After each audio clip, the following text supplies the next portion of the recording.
Yeah, go Rebecca, go girl, jeez. Come at me! Come at me, bro. Oh, we just hit her with a book. What? Go Rebecca, hit her with that book.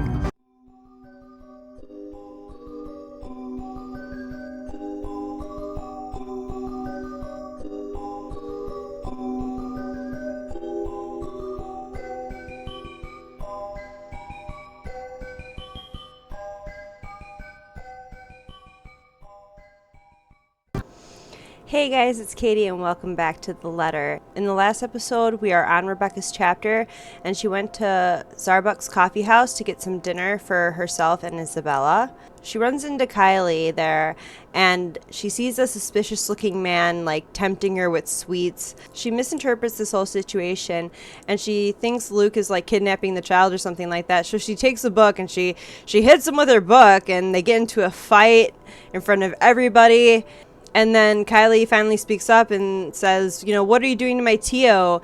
Rebecca apologizes to Luke, and when she finally gets the order and she leaves the coffee house, she sees Luke drive by and she sees a woman sitting in the passenger seat with him, and she thinks it's his wife, but it really is the ghost. I have a very strong feeling that the ghost is following Luke around. Then Rebecca heads home to her apartment and she sees Isabella outside of her room calling people up on the phone and going through paperwork and stuff like that. Rebecca asks Isabella what's wrong and what's been going on lately, and Isabella tells her that she saw the ghost woman again, and Rebecca takes what she says into consideration. Then the next time Rebecca goes to school, she runs into Luke again and they kind of get to know each other a little bit. So at least, she's actually trying to get to know Luke. At first, she's like, I don't want nothing to do with this man. She actually starts saying that, he has a softer side to him. He's really nice to Kylie, and he knows how to handle children, so. Then Kylie comes over to us crying, and she says that she tried to give, her jelly babies to her friend, but she didn't want them, and she won't come out of the bathroom. So we go to the bathroom to check it out, and as soon as Rebecca enters the bathroom, she hears pitter patter of feet running up behind her. So when she looks to turn around, it's Kylie. She's smiling all creepily at us. She's saying, you'd be better off dead, and just being really creepy. I really didn't like it. And all of a sudden Rebecca can't breathe. The ghost that was possessing Kylie was choking her out or something like that. And all of a sudden, Luke's voice rings out, and then Rebecca's gasping for air, and she runs past Kylie, runs away from Luke. So later on in the day, Luke invites Rebecca out for dinner for what happened, and we go with him. Then during dinner, Rebecca is maybe trying to escape the situation that she agreed to, and she keeps checking her phone and stuff like that, and Luke's will you stop that, is it your boyfriend or something? And they have a long talk about relationships and how Rebecca has waited so long for Ash to reciprocate her feelings, even though she doesn't tell him. She just thinks that one day he's gonna realize it out of the blue, and then just be like, I love you, Rebecca. She's kind of being delusional in that sense. Luke finds it rather funny, and Rebecca starts getting upset and starts crying. After dinner, we head back home, and we find Ashton and Isabella fighting. Rebecca kind of cuts into the conversation. She tells Ashton that I've seen something sitting at the back of my car. Something's going on, and we need to do something about it. So let's continue where we left off. Tonight, hopefully, where this all started will provide the answers I'm looking for. Ermengarde Mansion in the afternoon on October 28th, Friday. So what day is that? Hold on, 28th.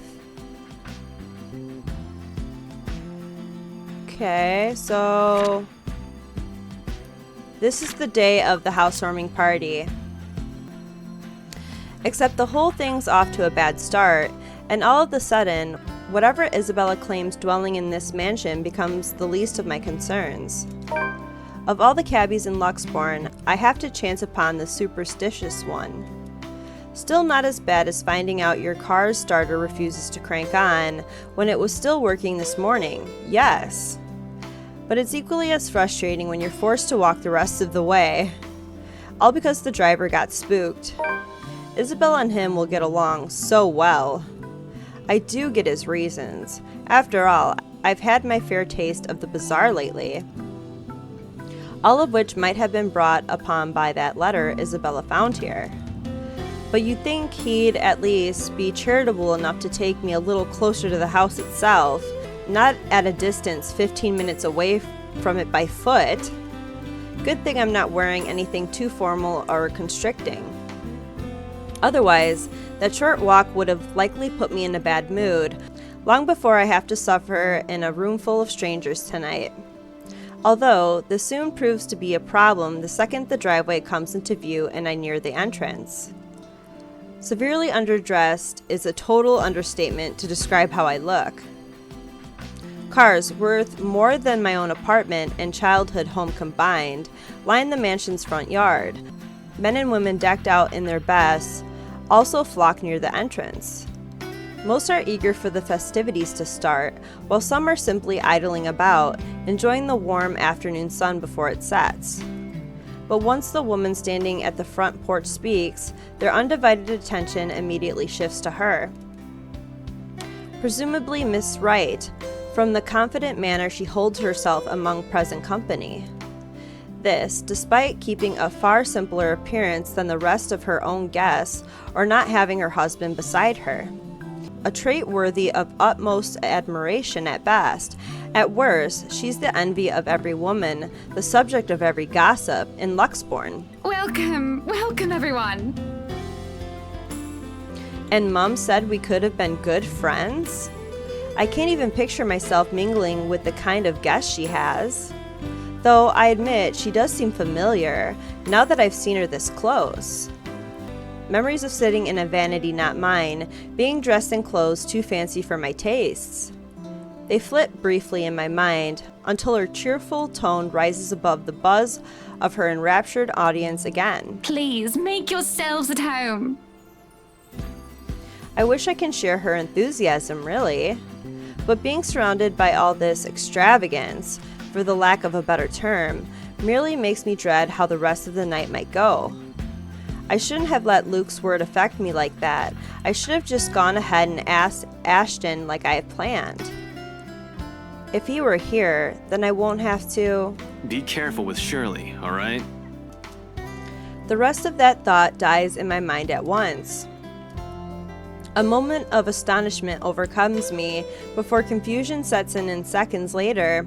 It takes another for my body to catch up. Once it does, when I finally turn to see it for myself, it's his familiar mop of hair that catches my eyes first. And there he is, almost at arm's reach if it isn't for the guest standing between us. Ashton Frey, standing in the Ermengarde mansion's driveway, with an air too lackadaisical for someone who absolutely arbors parties of any form. Or has any business here, as far as I know? The picture of it forms is too bizarre for me that my mouth speaks out ahead of any coherent thought. Ashton? He swivels on his heel with an equally puzzled face. An odd expression flashes momentarily across it once he sees me, though he blinks it away before I can figure out what it is exactly. Becca, what are you doing here? I was invited. Really? I had no idea you were friends with the host. Well, it's my parents, actually. But that's beside the point. What are you doing here? You hate parties. I still do. I'm just here on behalf of a friend. That in itself is weird, coming from him. It doesn't help that he isn't making an effort to spare a glance my way when he answers. Instead, they're focused at some point in the crowd. His gaze darting between people walking past us until a small frown forms in his face. That's rare. Do you have someone with you then? Nope, just me. I won't be staying long. Oh, well, if that's the case, maybe you and I can... Chief? Ashton, what's... Unexpectedly, he places a hand on my shoulder, stopping me mid-sentence. He still has the distracted look on him, except this time his eyes are sharper, as if he has found what or who he's been searching for among the throng of partygoers earlier. Sorry, Becca. I need to... There's something I need to check for a bit. I'll talk to you later. Do you have a ride home? No, I had to take a cab here. My car wouldn't start this afternoon. But what about... I told you to get that old thing checked before, didn't I? You can head back with me after this. Anyway, I gotta go. See ya. Be careful, okay? I meet the smile he hastily throws my way with a frown of my own. What does he mean by that? But before I can ask, already he has turned his back from me and is walking away, without a single explanation whatsoever. In some desperate effort, I try to catch up to him, if only to know what warranted this sudden departure and his odd warning at the end. Hey, be careful! About what exact... Only for my attempts to be interrupted by a muffled ringing from my pocket. Mom's cheerful voice greets me as soon as I answer. Yes, I'm at the party already, Mom. Yes, I'll say hi to her if I can. The conversation itself doesn't last long. Just a simple hello, a reminder to enjoy the party, and to send their regards to their old student. But when the call ends and I get to look up, Ashton's already nowhere in sight. With a sigh and, admittedly, a little disappointment, I tuck my mobile back into my pocket and head inside. Even with familiar company, however coincidental this meeting is, this is somehow shaping up to a terrible evening. The party hits full swing an hour later. With the host's opening remarks given, still no sign of her husband, the poor woman, and the guests promptly fed, the band shifts the melody to a livelier tune. Soon laughter and the rhythmic tapping of shoes fill the room, all in accordance to the lifting strains of music. It seems fun, I admit. Fascinating at certain moments. The flurry of dancers making the music their own, almost with no care in the world. If I weren't so indisposed, I'd have joined the crowd for a song or two. There isn't a lack of invitations anyway, plenty of them in fact, with some asking more than once. It's only my stubborn refusal that prevents me from joining them. And I can. A single nod is all it'll take, and the evening would have been far more enjoyable for me. But pride and my own silly hopes, the thought of being seen with one of them by him, curbs that, as much as I hate to admit it. But doing so also means outright acknowledging the douche's claims. That he has to be the one to tell me that still sends my blood boiling. I would have preferred someone more agreeable, less of an arse. It's a hard truth to swallow, especially when the very person at the center of it makes denial difficult. Can't even spare me a minute of his attention or a single glance at me the whole evening. Hell, Zachary might have spoken more words to me. The big guy's busy covering the event to boot. But at least he manages to slip in a conversation or two between takes, or a small wave of his hand when he passes by. What's Ashton's excuse? He's been flitting in and out of sight the whole time. One moment he's hanging around a small group, in another he's hovering around the string band. Just a second ago, he's wolfing down some deviled eggs by the buffet table, a glass of wine in hand. The next thing I know, he's gone. If I didn't know any better, I'd say he doesn't want to be with any of his friends. Is it because his boss is here? What's the big deal about that? It has never bothered him before. I swear, the next person who asks, I'm dancing the night away with. Ashton can go fuck himself. You would catch his eye a lot better if you wore nicer clothes, don't you think? Her voice almost makes me jump, too focused on the gobshite wandering around the ballroom and my own annoyance to notice. If she's heard any of the profanities I've mumbled, or she's taken notice of my discomfiture, she makes no comment on it, merely greeting me with a smile when I turn my attention to her. Miss Hannah Wright gives off a whole different air when she's not speaking to an audience. Homely, a bit too friendly for my liking. But I guess that comes from being raised in such an environment and having to deal with pompous, snooty people. Though I suppose nothing has really changed from years ago. I remember her carrying herself in the same manner during that one and only visit. Does she remember any of it? I won't be surprised if she doesn't. It has taken me a while myself. She probably met a lot of people like little Becky throughout the years. Might have already forgotten about me or my parents. People like her thrive on connections, after all. Nevertheless, I return her smile, awkward and stiff as it may be. Didn't realize the housewarming was going to be this fancy. I would have gone with a nice dress if I knew. Oh, you're fine, dearie. It's only really the parvenus, those who climb, that come to these parties all dolled up. Quite the black-haired beauty, isn't he? It takes me a while to realize who she's talking about, until Ashton walks by again, in closer proximity than any of the times he has done so far this evening.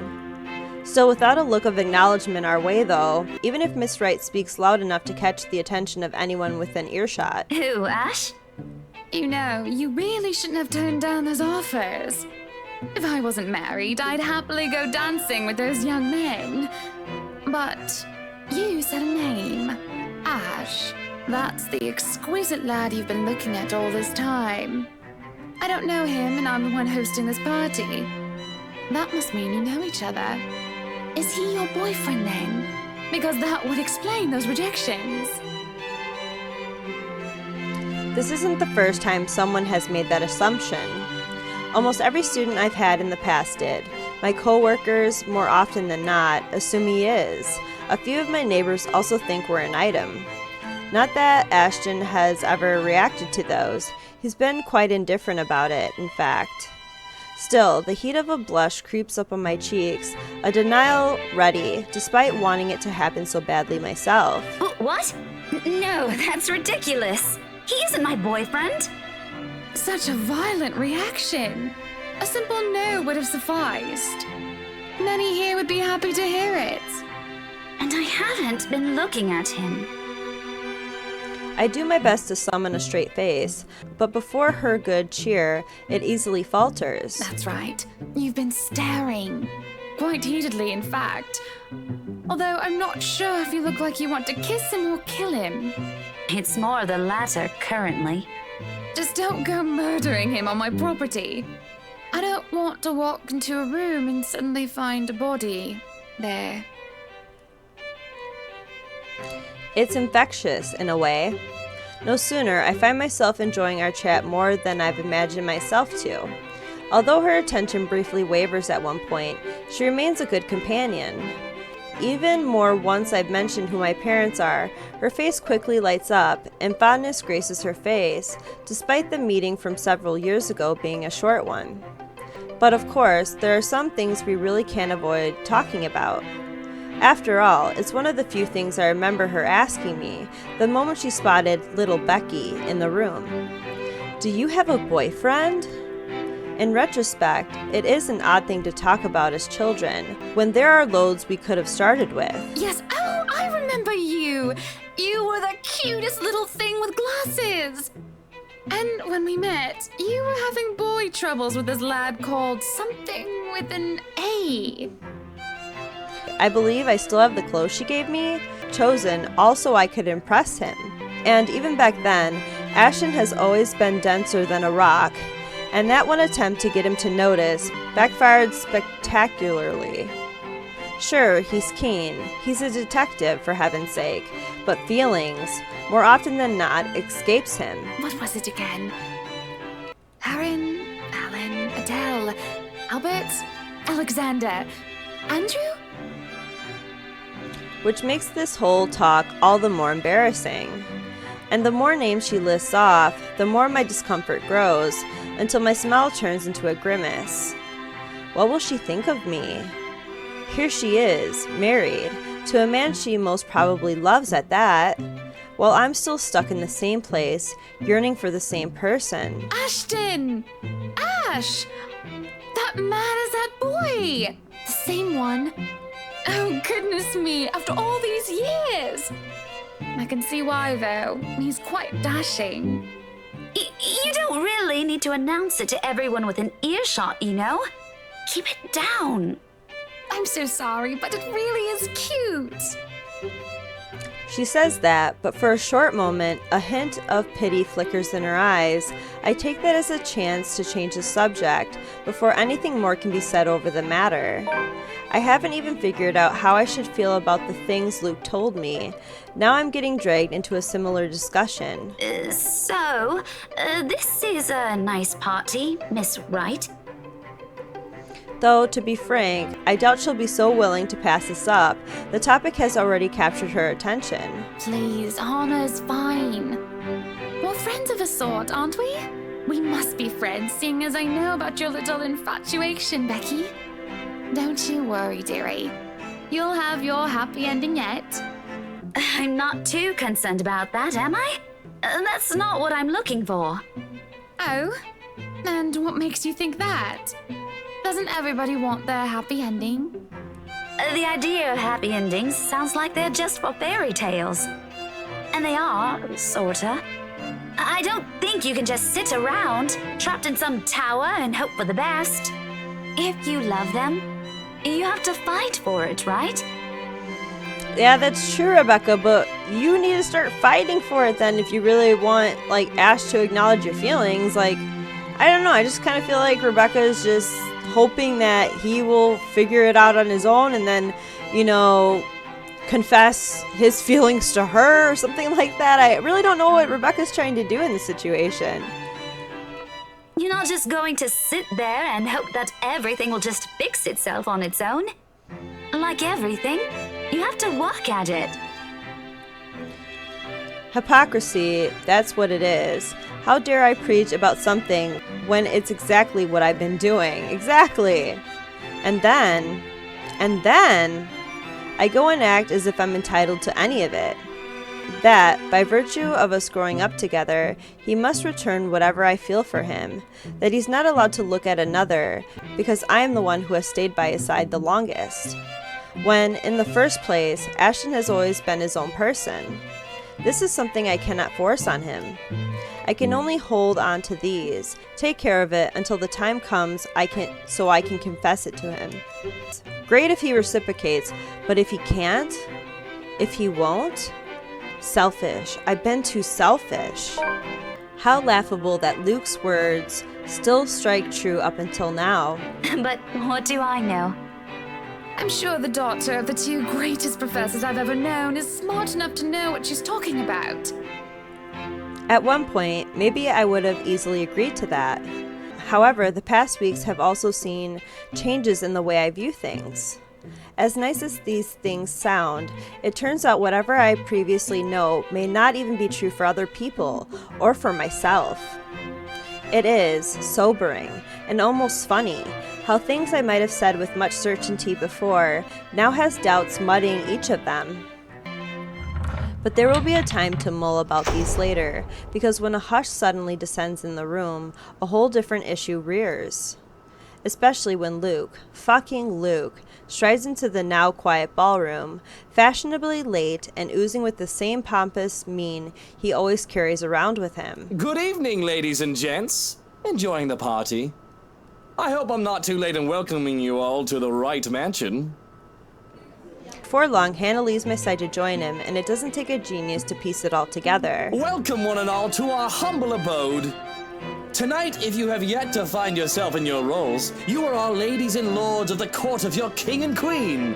If you would excuse my presumptuousness. His freaking laugh, dude. So, enjoy the feast that has been laid out for your senses as we only allowed the best to be served. Enjoy the rest of your night, everyone. His attitude, the manner he carries himself around people, his unfamiliarity with that part of the city. Of fucking course. I should have known. Although, I'm partly at fault here. Tabloids and the gossip columns have never been really my thing. I should have also expected that wherever Luke fucking Wright is, some sort of drama will sure follow. He seems the kind of person who revels in it, figures it'll find him on its own, even when he's not asking for it. It happens amidst a round of applause and hoots that people lagging behind the crowd they've gathered does not catch on until the cheers turn into several scandalized gasps. I am pregnant with your little bastard. You promised me you'll take responsibility. God damn it, Luke. I finally got you to talk to me after months of silence, and you do this to me. What do you mean you're pregnant with? Luke, is this true? Lies and slander, woman! Security! Johannes, take her out of here before she makes an even bigger fool of herself! No, you do not do this to me. I was so ready to leave my stupid oaf of a husband. I told you to leave that damn wife of yours. Look at her. Does she look like she wants a baby? Does she look like she could take care of a baby? Well, she actually has twins, Roshelle. She's gonna have them. The commotion doesn't go further, despite the drunk woman appearing like she has plenty more venom to spill. In a little while, security shows up, escorting her out. Apparently, she's the chief inspector's wife too? As if this whole thing can't get any more fucked up than it already is. What a mess. But the damage has been done, and beyond the repercussions this will bring, I'm more worried about Hannah. Maybe Luke too, in part. I've seen the man that hides behind his self-importance, and it is someone who cares for the person who stands beside him. No matter how questionable that is now. After all, no anger is worse than that of a scorned woman. And Hannah, well, as refined and well-mannered she is in front of their guests, I'm not sure if she'll be all too willing to tolerate this. Her party, her home, her husband, and that woman has just dared to walk over it? It's in her eyes when she turns to her, the face of someone who demands she be given the same respect she has long deserved. You are no longer welcome in any of our estates, our properties, and our businesses. And we will no longer patronize yours. Now, escort the girl and make sure she isn't standing even an inch within our grounds. Hannah's outrage is a strange sight to witness after those smiles and the grace she has carried herself through the entirety of the party. Like this, her eyes burning bright with fury, I don't doubt she can do so much more, ruin the scandalous woman if need be. Shaming her is already an act of mercy, generous enough coming from her. You won't show your face to me ever again if you know what is good for you, Roshelle. Take her away. No one protests, not even the subject of her ire as she is forcibly dragged out. Even the smile on Luke's face wavers when she eventually turns to him and pulls him out of the room for a talk of their own. There is a concerted effort between those left in the hall, a short second of tense silence while struggle to figure out what to do with themselves. But true to their kind of talk these situations attract, it doesn't last too long. Soon, chatter explodes throughout the whole ballroom. Worried murmurs, clicking of tongues, and inappropriate gossip filters through the thick tension in the room. Most of them haven't even left the premises, and they're already talking about it. Tomorrow, it will be on the news for sure, and every local broadsheet and tabloid in Luxbourne. I couldn't care less about any of it. Simply thinking about this already gives me a headache. When the shock has faded, I just feel bone tired. I've accomplished nothing of what I've come here for, and apparently, Ashton has disappeared sometime during the commotion. I'm not sure what pisses me off more. That he ignored me the whole evening and might have just left without saying anything, or knowing he obviously has some other motive for being here? Can't he at least trust his own friends for that? He didn't have to hide it from me. The only relief to be had in this, perhaps, is Zachary's comforting smile when he approaches. He appears as disturbed when he stands beside me, fiddling with the buttons on his camera, even though the device is off. Eventful night, huh? You can say that again. It was awful. He pauses for a moment, stares at me intently. Then he laughs, a tired one but filled with humor, in spite of what we've witnessed. Let me guess. Ashton. Oh, what makes you think he's my problem? Just a hunch. And, it's all in your face, actually. Why does he have to? I don't understand that man anymore.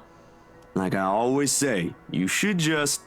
Oh, you can bet your ass we're going to have a very long talk. I'm not letting him off easy this time.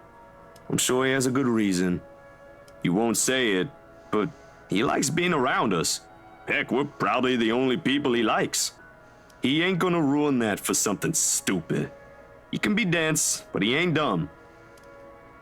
But that's exactly what I've been telling people, isn't it? We'll see about that. I just want to go home.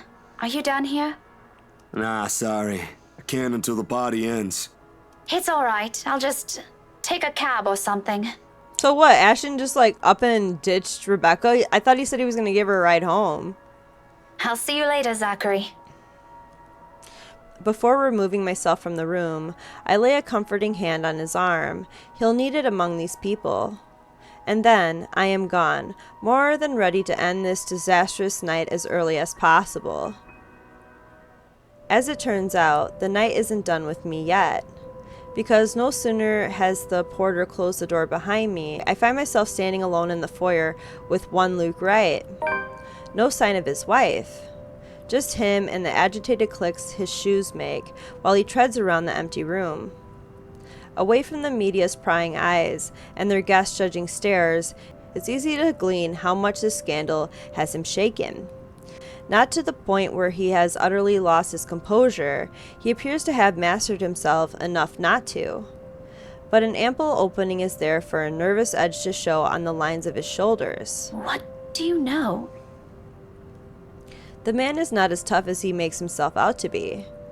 Sure, I've seen this before, briefly in that 1 second in the hallway at school. It's a strange matter, however, to witness this out in the open. Behind closed doors, this is the real Luke Wright. Though, maybe, that's because he hasn't noticed my presence yet, busy as he is with his thinking. If he's aware, I doubt he'll be acting like this. His pride is one thing he will always wear with him. Even now, when I place a gentle hand on his shoulders and he whirls around to face me. There's a second-long moment of anger flashing across his features before it dissolves into confusion.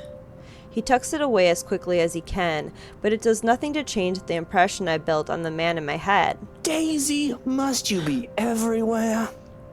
We've only met 3 times, Luke. Quit the dramatics. Besides, shouldn't you be aware of who gets invited to your party? If I was, there wouldn't be any of that scene tonight. That munter wouldn't even get an inch within this property. I'd ban her off Luxbourne if I could. You mutter. He probably pawns everything off to their servants and Hannah. Pompous, elitist douche. Did you just come out here to lecture me about it? Because, Daisy, I've had enough of it for one night. I don't need to hear another one. You are a very unpleasant man. So I've been told. Will that be all? If so, I suggest you go back and join every bloody goss in that room. Not everything. As unpleasant and frustrating talking with this man is, he deserves the benefit of the doubt at least. The questions and criticisms aren't lacking, of course. But right this instant, there's only one that comes to mind.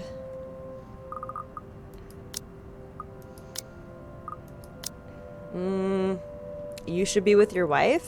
You know, brooding over here isn't going to fix this mess. Ooh, wow, we're maxed out with Luke. And even though she hit him with the book and we shouted for help and it went down a little bit, I mean, we're now, like, Luke's our best friend now. Sorry, Isabella. Again with the lecture. Will you stop calling it that? Very well, what should we call this then? A heart-to-heart? Please don't, I might puke. And just so you know, I don't want to talk about feelings. Ever. This isn't one, all right? It's just a friendly concern. Bloody hell, can't you just take it for what it is? He pauses at that. Suddenly, he doesn't know what to do with his hands, and in the end, he simply stuffs them back into his pockets and sulks. There probably aren't many people who tell him that. He's a difficult man to get along with, after all. I honestly won't give him a second of my time if I didn't see a different side to him. Dealing with him requires more than patience. When the awkwardness passes, mostly coming from him, he merely glances away. But the tightness in his shoulders has eased, and when he speaks again, despite his rather rude choice of words, none has any venom in it. Friendly concern, right. While we're at it, I should mention that Hana used to call that viper friend. Now I think she might want to strangle the munter if she sees her again. After she's done with me, of course. I doubt she's going to do anything like that. What do you even know about this? Oh, I know enough. You may look like a sleazy douche, and you still are, by the way. It's almost comical how fast his face shifts from mild disdain to offended, but I don't let it distract me. These things need to be said, and he needs to hear them, even though they're coming from some meddling stranger. But you have your few good moments. I might even say that you're a decent person, if I'm in the mood. Now go. If you really love her, you've got to try and fix this yourself. Maybe tomorrow. Luke! Maybe tomorrow. Daisy, did you see her earlier? Was that the face of a wife who wants to have a chat with her cheating husband? Oh, well, at least you admitted you did something wrong. Good for you. How about a star? Would you like a star to go with that good deed? Rebecca, he is not one of your students. Don't get used to it. Do you realize how awkward this is? Oh, I do. Before I've even thought about what to say, I've known there can only be two ways this can go. All things considered, it isn't bad as I've assumed. However, there are still some things my brand of encouragement can't fix. His marital problems, first and foremost, his attitude follows right after. Concerns aside, I can't help with those. Those are things only he can fix, and it's definitely not by standing around here bantering. Don't worry, I was just about to leave. Feel free to continue with your brooding once I'm gone. I'm not going to tell anyone. Cross my heart. You think this is funny, Daisy? Laughter is the only response I give him. With a slight wave of my hand, I end it right there and walk away. TLDR, stop sulking. Although I can't resist the urge to glance back before I leave, if only to have one last look at the man he really is. But the instant I turn my gaze on him, I see it.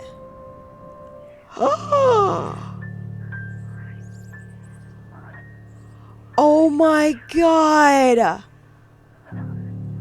Dude! She's obsessed with Luke.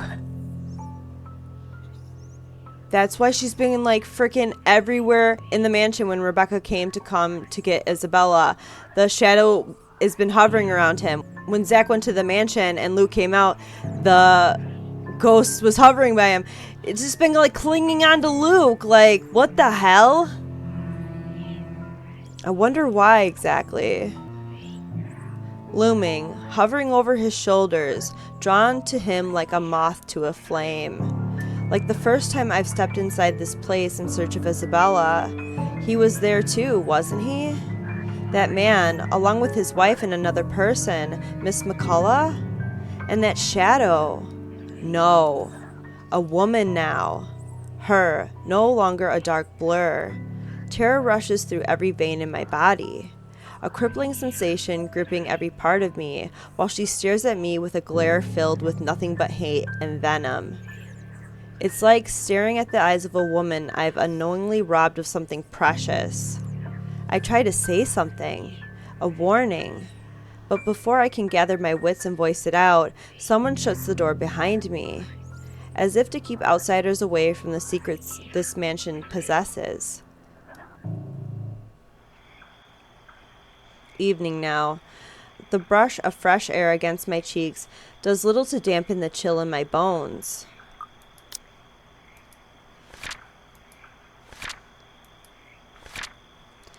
As she was about to leave the party, Rebecca caught sight of a sulking Luke. She reminded him that brooding won't fix anything, and that he should be with his wife instead. Before leaving the embarrassed man, Rebecca caught a glimpse of a shadow standing behind him. I'm just curious because, like, why would the ghost woman be obsessed with Luke? I'm trying to think of like where she fits in, because the ghost had flickered to the lady of the house, Charlotte, right? So I feel like there are definitely two spirits, and then the man of the house, I don't know his name. Maybe the ghost had an attraction to that man, maybe. And because they kind of resemble the man and the lady of the house, like Luke and Hannah, maybe that's why the ghost is attracted to Luke. I don't know yet. I gotta figure it out.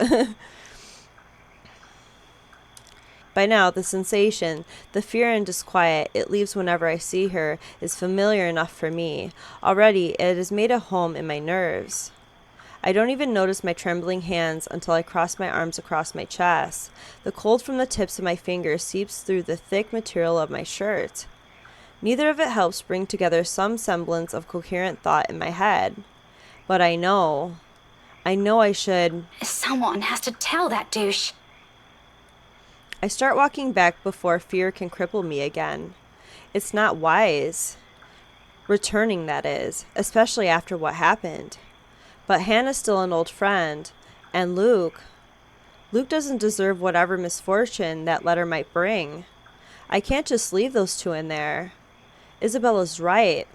She's real, and there's something she wants from everyone who has read that. Becca, where'd you go off to? Oh, so Ash did wait for us? If you're done here, let's go. I'll get you back to the city. My mistake, the second his voice cuts through the crisp night air, is that I've allowed my annoyance to get the better of me. Fuming, purpose forgotten, I whirl around and march towards him.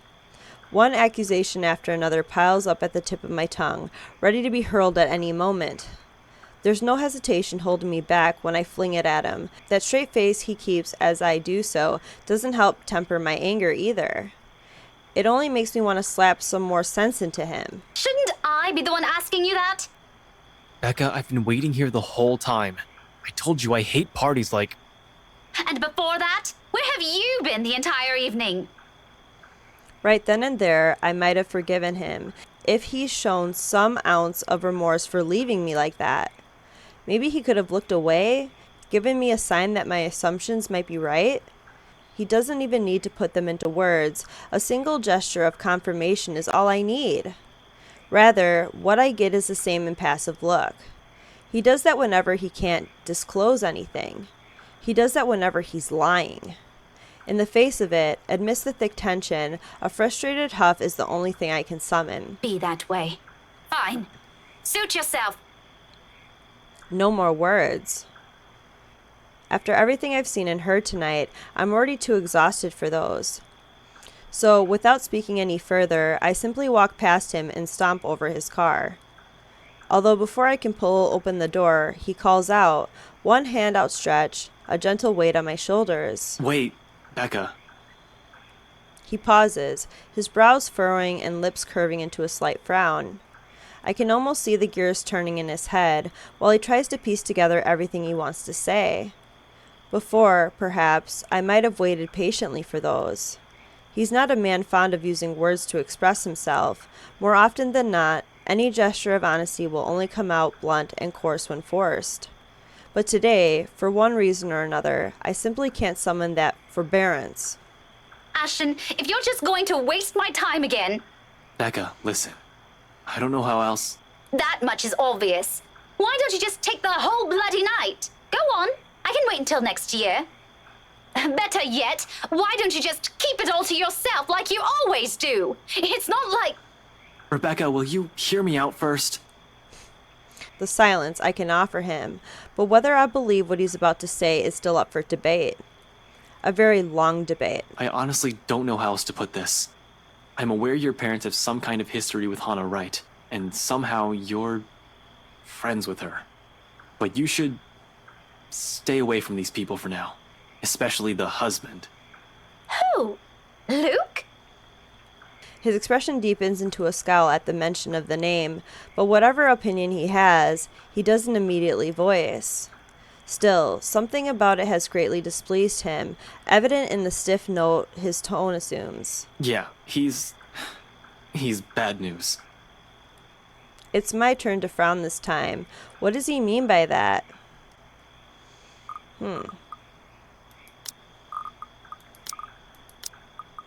Care to explain your reasons? Care to explain your reasons? Oh, went up with Ashton a little bit. I've not meant for it to sound as harsh as it does, but anger and frustration have never been a good match in me, particularly in nights like this. It's not surprising when Ashton jerks back, as if I've struck him. For a fleeting moment, something akin to hurt darts across his features, his eyes narrowing and hands closing in tightly into fists at his sides. Then, swiftly, he glances away and shifts his focus on the line of trees nearby, like an answer can be gleaned from the dark expanse. I'm really sorry, Becca. What is it for? For the party? The vague answers he continues to give? Does it include all those times before this? The years worth of it? I don't doubt its sincerity. However, at the moment, the forgiveness he's asking isn't something I'm all too willing to hand, furious as I am. It's frankly a wonder how I can keep myself from raising my voice at him. We'll talk about this tomorrow. And you better have a proper answer for me by then. There's a brief hesitation before I step away, a short moment of wanting to say more, of waiting if he has anything to add. He's only silent, eyes still trained at a distance. It is the last glimpse I see of him before I climb inside his car. If the door slams close with the same force as the anger I'm holding, its sounds merely vanishes into the night unnoticed.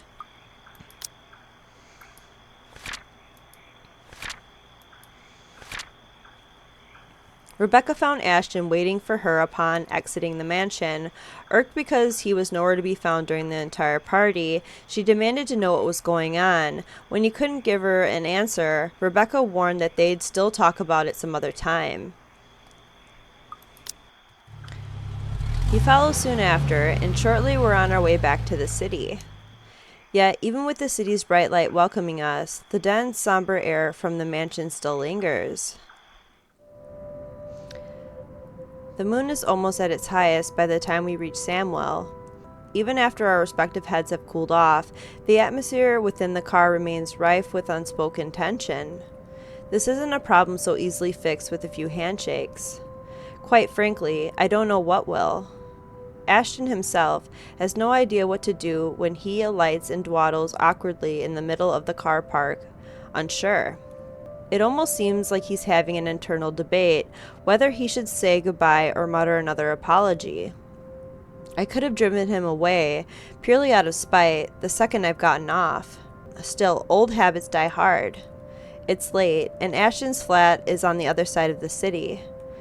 Irritation might still rear its head every time I look at him right now, but I'm not too cruel to put him up on another long drive. Especially when he still appears as if he hasn't gotten any rest. You can borrow the couch. I throw the keys to my flat his way before a protest forms on his lips. Although he catches it with ease, he eyes it with a wary expression and shoots me a puzzled glance my way. You haven't been forgiven. We're still going to have that talk, believe me. But I'm not about to send you out on another drive looking like that. It's late. Go get some rest. We're setting aside a lot of loose ends like this, but he appears to have accepted that reason, at least in the meantime. He does give me another questioning glance when I shove past him, pulling my mobile in the process. Where are you going? I thought... You go ahead upstairs. I need to contact Professor Andrew. Andrew? Why would you... Oh, no. Please. Is this that thing Isabella said this morning? Again?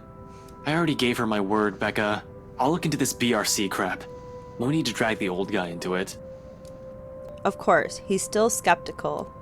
It makes one wonder if he's even seeing anything at all, figures this curse will stay away from the scoffer. But this is another loose end tonight that I can't just leave alone, Ashton's beliefs notwithstanding. It just so happens that it's one I can delve into using means other than taking a look at the mansion itself. Ashton, do you really think I still give a shite after that stunt you pulled tonight? No, but this is... I've spent so many years with him to know this is about to turn into another argument. Before he can finish it, I cut him off with a firm raise of my hand. Look, I don't care. There are weird things happening around here. And yes, it's Isabella's brand of weird. Finally, Rebecca, I'm so proud of you. Ghostly voices, strange sounds, and a bloody woman sitting at the back of my car. You don't have to believe me. And I no longer have the patience to convince you, so just leave me be, Ashton. He doesn't push it, growing quiet instead, although I know he has a whole case of it prepared inside his head. But there's a reluctant shift in his movement when he steps away from our conversation. Short of climbing the stairs, he stops, turns to face me with an expression almost too conflicted. Are you really sure What? that there was something? That you've been, seeing things? Yes, I'm very, very certain. Now go. And you better not break anything in there. The last time I let you stay over, it was that statuette Belle gave me. You haven't even replaced that one.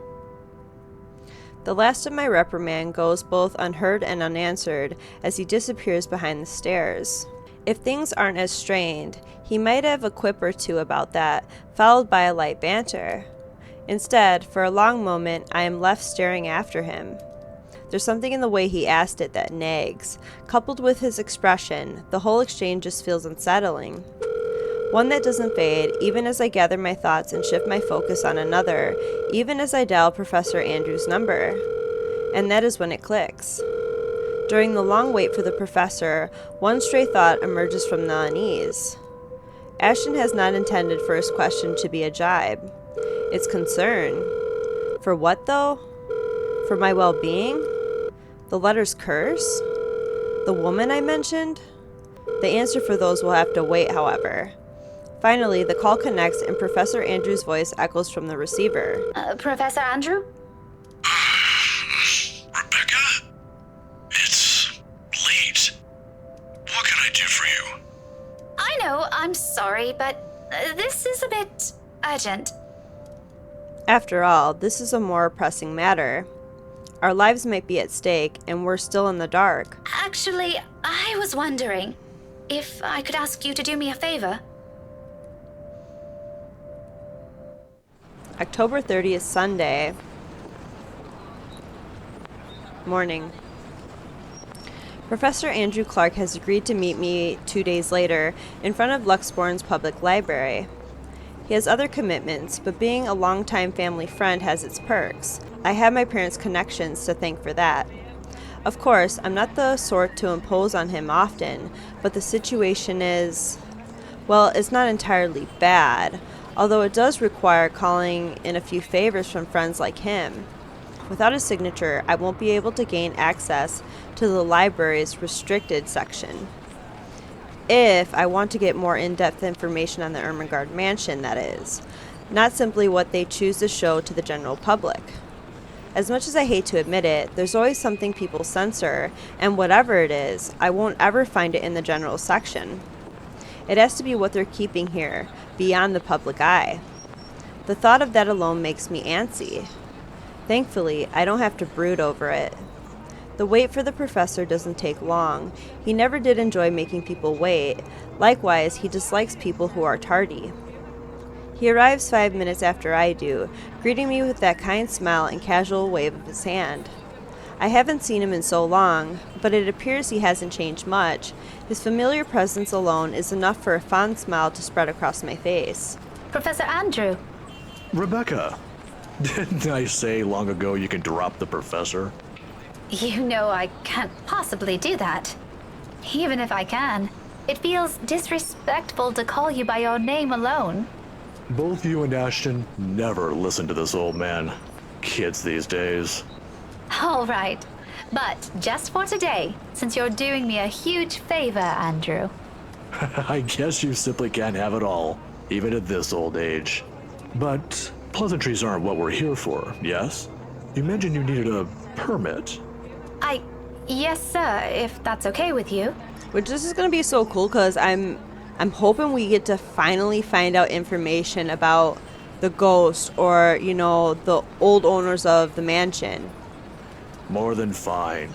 Anything in pursuit of knowledge, as they say. He hands me the permit without further prompting. And just like he promised, he also written a recommendation after his signature. This is more than enough to get me to those files. I mutter a small thanks before slipping it into my pocket. Although when I look back up, his brows are furrowed, the very face of curiosity. Not surprising, considering how vague I've been during our little talk over the phone. Right then and there, I've decided to tell him if he ever asks. Maybe not all of it, but stuff he needs to know. It's the least I can do to thank him. As expected, true to his inquisitive nature, he asks, If you don't mind, though, I know you've always been an eager learner, but may I know what in the restricted section that piqued your curiosity? It's the God Mansion, sir. He's quick to raise an eyebrow at that, and for a while, I fear he'll take the slip of paper back. Is there something in what I said? The ones they have out in the general isn't enough? I'm, hoping for a more in-depth read, sir. More about the history and the people who once lived there. The general section doesn't have anything much on that. Oh, I see. Well, you certainly aren't the first one to be enamored with that place. It doesn't shock me. The architecture is admirable, and the urban legends are something to talk about. Why, just this past week, I've got a few asking me about that. Imagine that. I think enamored might be a little too much to describe our interest in it. But I have to agree. The mansion is beautiful, even with the renovations. They kept the stained glass windows, too. They are magnificent. Oh, you've seen it.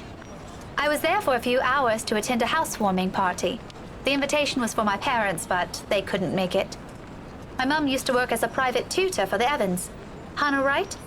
Ah, I know of her. Her husband, too. Who doesn't? Yeah, it seems like Professor Andrew doesn't really like the Wrights. I wonder why. Luxborn's most popular couple. Something falls behind his eyes, the warmth in them suddenly gone, like he's reliving a painful distant memory and seeing it play right in front of him. It disappears almost as soon as it surfaces, but that look has unsettled something in me. Is something the matter? Nothing much. But you know, you're already like a daughter to me. So if you could, do be careful with the friends you make. Is this about the Wrights, sir? Just a friendly advice from an old man. Don't think much about it. Anyway, I have to leave now. Can't miss my weekly serving of bear claws. Man, they look so good. I want a bear claw.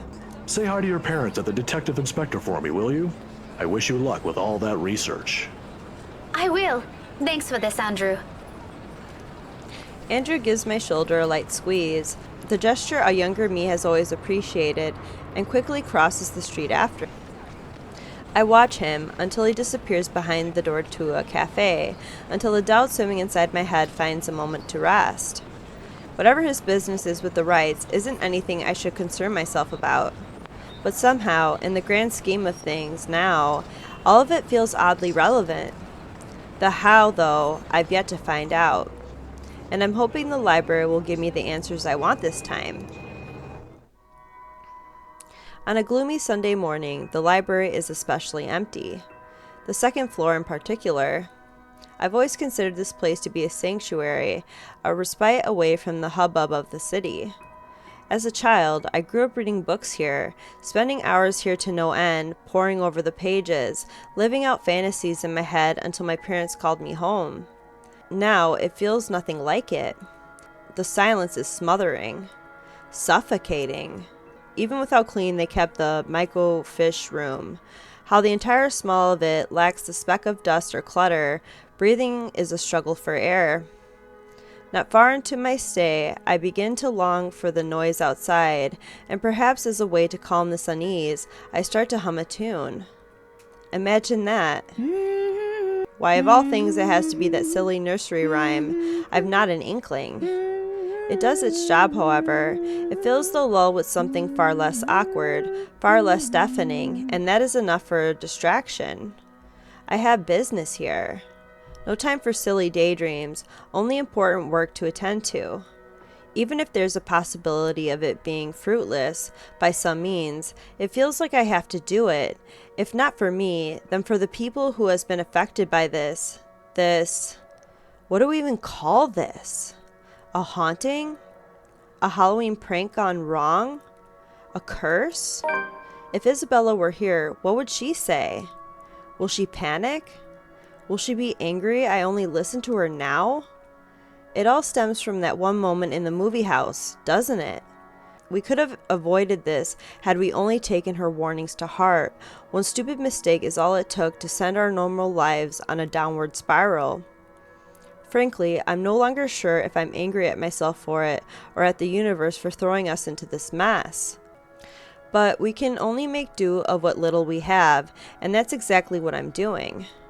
Going here might not be the right decision, but it's a start. A good start. It doesn't take much time for me to find what I need. A microfiche of old newspapers, long kept in special storage cabinets at the far end of the restricted section. The year is 1620s and beyond. Before the city of Luxbourne even exists in the records, when the mansion has just been built, and Anselm is nothing more but a small, sleepy hamlet near a river. A lot of pieces are missing, days, something several consecutive weeks without any records remaining. Often it goes on for years. Troublesome, but as it is, I'm lucky enough to find anything at all considering how far I'm looking back. Can't be picky now. Can't waste time mulling over what record keepers of the old could have done to make this a breeze for me. I can still work with this. The faint whir of the microfiche machine keeps me company as I go over each slide, each image, hoping for something that goes beyond what the local lore knows. There are snippets, little mentions of the family that once settled in the house here and there. The usual singing of praises for the couple who helped brought up what was once a tidy settlement into a buzzing town. Nothing substantial, nothing I didn't know before. It continues on like this for a good while, until I come by the years after their deaths. The people of Anselm might have loved Lord William and a Lady Elizabeth Ermengarde, mourned their passing, and held them in high esteem in the years after. But it was their daughter that was remembered fondly by the townspeople. If her parents built this town, Lady Charlotte was the one who made it prosper. Remarkable, considering it was a period of recovery from a bout of plague that killed half the town's population, including her parents. What's surprising, though, buried history dig deeper into the Ermengarde mansion's past. Free at last, heir puts a stop to local slave trade. Is that the ghost girl? She has black hair. Why is she naked, though? Apparently, her time also marked more than superficial changes to the place. She moved things, changed laws, altered old customs and traditions. If they were done on a woman's whimsy, it doesn't say, but she seems capable enough for more than that. The gist of it is, the town she rebuilt, it's what eventually grew to become Luxbourne City, while the nearby Anselm village remained as it was, a relic of the old. A frown swiftly forms in my face. So, why is there a need to hide this? One by one, I try to recall every lesson I've gone through, every book, paper, and journal I've read. None of those ever mentioned this. It's always the lord and the lady of the house, their endearing child, always an afterthought to those anecdotes, the one who always took her life in the end. Never someone who restored a town from the brink of collapse or brought new ideas to it. Is it because she's a woman? That pisses me off. Granted, not everything is sunshine and rainbows. Not all aspects of her can be considered admirable. But this is history. Some parts are bound to naturally delve into unpleasant territory, whether I like it or not. Witch hunts, for example, became common near the end of her life. Luxbourne witch burns. So Charlotte put an end to the slave trade. So I'm guessing she saved the ghost girl. And now it's saying Luxbourne witch hunts, and it shows Charlotte standing before her and she's being burned at a stake. Okay. which would have been completely unremarkable and might have gone to become a mere footnote in history if it didn't involve Lady Charlotte and the very slaves she saved. It caused quite a stir, enough to leave almost a week's worth of clippings. The girl was eventually burned, condemned by an entire town. At the word of Lady Charlotte alone. So, I wonder what happened to make her accuse her of a witch and essentially murdered her, right? But this doesn't really have anything to do with this curse, does it?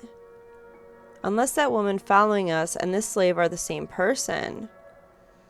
I wonder how she ties in with, Lady Charlotte and maybe, her husband, right? Like the lord of the house. I'm curious. A tale of revenge? How cliche. However, with the lack of accurate photographs, it's impossible to tell. Maybe if I squint, the illustration would start resembling her? But in my field, it doesn't work that way. It shouldn't work that way. I'll be the laughingstock of the community. This isn't going anywhere. Mentally exhausted, I take a careful step away from the screen, pressing a palm to my tired eyes. The lack of ample light in this area doesn't help. A headache already threatens to form at the back of my head, yet I'm nowhere near figuring things out. This is simply too much to take in all at once. I should have asked for someone's help. Now I'm at a dead end. I start gathering everything around me and placing them back in their respective envelopes for storage. The motion's no longer new after volunteering here a number of times. I didn't make much mess anyway, considering the lack of materials available to begin with. I'll have to look somewhere else. The where remains unknown though. But just as I'm about to slip the last of the slides in, something catches my attention. My hand pauses, the microfiche halfway through its protective sleeve. This is one of the few I've set aside without taking a careful look at. It seems like a gossip column at first glance, but upon closer look, I slid it back to the reader, gently turning the dials in search of the page. It takes some time, but once the image becomes clear, they must have had this drawing commissioned for this announcement. Ermengarde heir announces betrothal. I don't doubt it. The details are far more intricate, their likeness likely closer to how they might have appeared at the time. They're both recognizable this way, closer to those paintings I've seen in the mansion. However, it's the man standing beside her, Edward Godfrey, according to the article that caught my attention previously. Her first cousin, and eventually her fiancé. Maybe it's the posture, the manner in which he holds himself. Or maybe it's the shape of his eyes, though I can't be too certain about that until I've gotten a better reference. Nevertheless, there is a resemblance. He looks eerily like... Ugh! What the fuck? My head snaps up, glowering at whoever's running in the floor above. Any day I'd march upstairs and reprimand whoever it is. This is a library, for heaven's sake. But now isn't the time. I've gotten what I need. Without wasting another minute, I hit the machine's print button for a copy of the page, while my other hand moves to put everything back into storage. A ragged exhale slips from me. Relief, perhaps? Or maybe this is already exhaustion. Regardless, soon, I'm closing my eyes as I wait for the printer to finish, if only to stave off a headache building up from everything. Sometime, I've even began humming the same song again for comfort. Ugh, I don't like that song. With the help of Professor Andrew Clark, Rebecca was able to gain access to the Luxborn's library restricted section, and there she discovered numerous accounts about the Ermengardes, all hidden from the public. Her research was interrupted, however, when... Despite my doubts about this, despite all the tension in my shoulders... This may be a small find, but at least I can start somewhere. We can start somewhere. There's a way out of this. I know it. The printer sputters to a halt. However, its sound isn't what makes me snap my eyes open.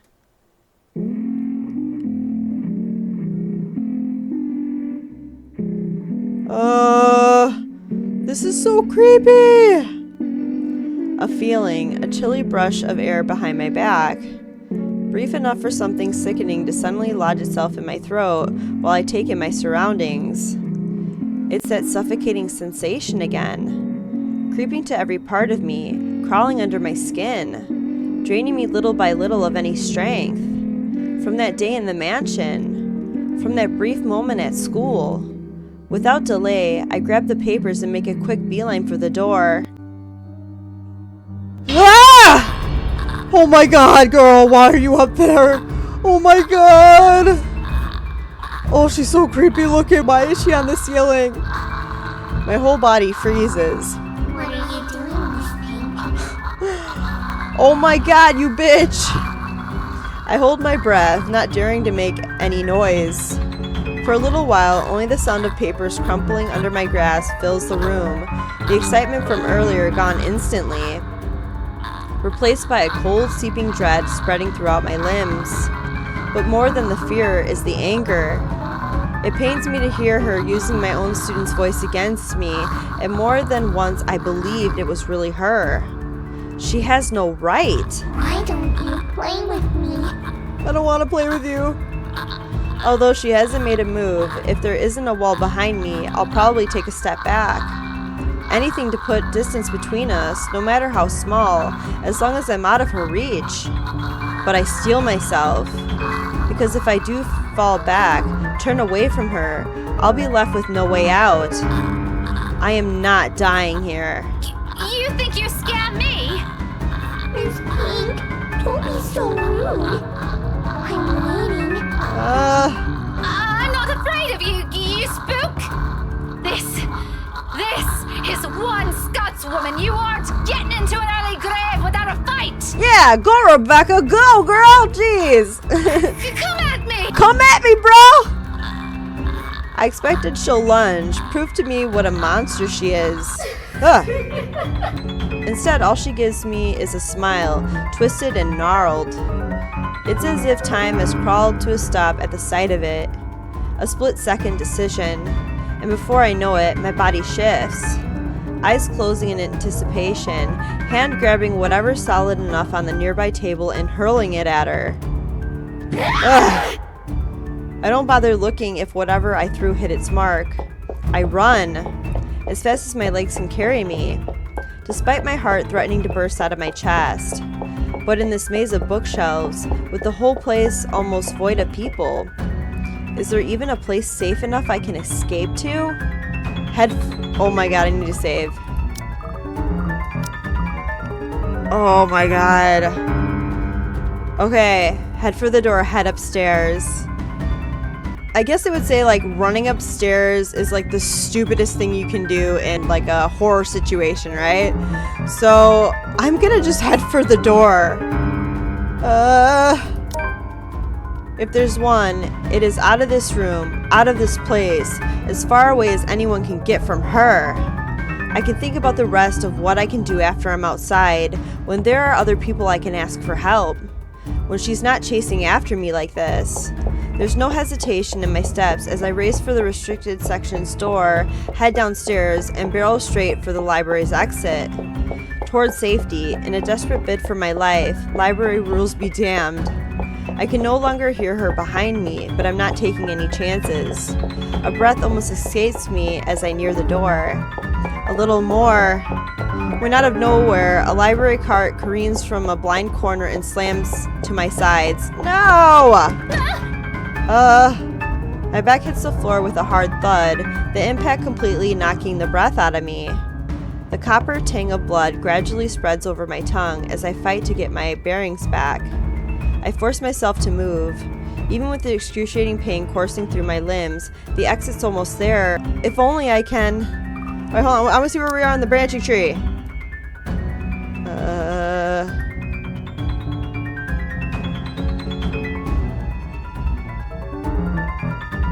Where are we? Are we at the end? Hold up. Ah! Maybe I should have went upstairs. What the hell? Oh, God. Well, it's the choice I chose. Okay. But there's no moment's respite. Ah! The next thing I know, what the hell? The next thing I know, there's heavy weight atop me and cold digits slide around my neck, tight like a vice, pressing, closing in, leaving me gasping for air. Why is she wobbling like that? Hello? What the hell? You give me an O-face too, man. Get out of here. Through my blurred vision, I can only make out her hateful gleam, the spite in her eyes as she looms over my body, and her grip on my throat grows tighter. Desperation kicks in. My nails dig into her wrist as I struggle against her firm grip, trying to pry her fingers away. Let go. Is she trying to strangle me right now? Is that what she's doing? What the hell? Let me go. Oh! Wait, what? What do I do? Oh, shit. Oh, no, over here. Oh my god. No! Oh my god. Oh, I just hit her with a book! What? Go, Rebecca! Hit her with that book! I don't think twice. My limbs are moving on their own before what I did could fully register in my brain and my lungs could recover. Behind me, she lets out a cry, sharp, loud, and thunderous against the empty walls of the library. But the fear her wails bring compares nothing to the relief washing over me when I finally make it out. Ugh. Quick escape. Get out of the library before it's too late. My knees buckle as soon as my feet hits the pavement, its surface cold and hard against my skin. I've only been in there for a few hours, about 1 or 2 probably. I don't know anymore. It feels like an eternity all the same.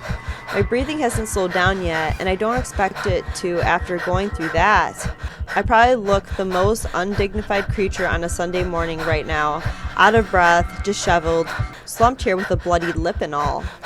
But at present, I simply can't bring myself to care, even when a few passerby start giving me strange looks. Stare at me all you want. I don't give a single shite. I'm alive.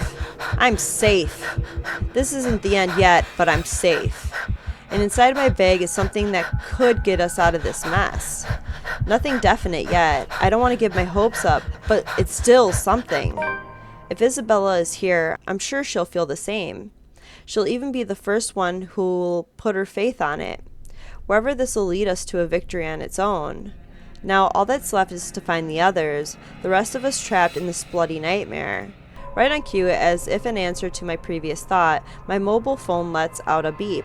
I pick it up, simply hoping it'll be one of them. Only it's a voicemail that greets me. From Ashton. There's a pang of disappointment, of course, but it brings some reassurance that nothing's happened to at least one of them. Hey, Becca, call me back when you're free. We need to talk. ASAP. He ends it right there, the message less than a minute long, curt and gives nothing away. I let it ease my worries, regardless, and do as he asks. Because this, too, is another triumph for us. One less thing to worry about. Oh my god, that frickin' ghost girl on the ceiling and then frickin' coming at me, bro. Well, Rebecca said come at me, bro, so I guess she really did come at her. Rebecca was seen limping out of the Luxbourne Public Library late Sunday morning. Checking her mobile, a lone voicemail from Ashton was in it, telling her they need to talk ASAP. She's like clutching her chest. She's like, dang, girl, give me a freaking heart attack. Ashton's chapter. Wow, October 28th, Friday. We're starting late in his. Parties have never really been my thing. Hold on, he said the 28th? Wow, so he really hasn't seen anything like from all these days previously? And there's only like 1, 2, 3, 4, 5 days, which maxes us out for the timeline. And it's starting on the 28th for him, and he hasn't seen shit. So, wow. Ashton, new profile. Ashton, Ash Frey. Birth date is December 26th. He's a Capricorn, and he's 29 years old. Height 5'5", 164 centimeters. Occupation detective inspector. Nationality American Japanese. Religion Christian. Non-practicing. Education bachelor's degree in forensic science. Likes taiyaki ice cream. Shirley. Ophelia. Old-timey action movies and thrillers. Kart racing. Jazz and swing. Sherlock Holmes and justice. There was little love between his parents, and though he grew up privileged, he found little joy in student life. He saw the standard testing system as a chore and considers his popularity among his peers to be an annoyance. Rebecca was the only one he considered a friend in Sankaretti, and he was no better when he went into university. If anything, his indifferent outlook got worse with his parents' divorce. He initially took law, but that was quickly delusioned by how heavy-handed and abused the system was. Forensic science, on the other hand, became fascinating for him. He served a brief time as a police officer before he applied to join Luxborn's Criminal Investigation Department. Early on, he was too eager to deal out justice, but his numerous years in service became quite the learning experience for him. Now as a detective inspector, he's been assigned to his biggest case yet. Cool. Wow, and then we just have Luke, and then... Wow, and then I'm gonna have to go through all the other choices and endings and stuff. Man, it's crazy. I can't believe we're almost to the end of the game. Let's look at his branching tree.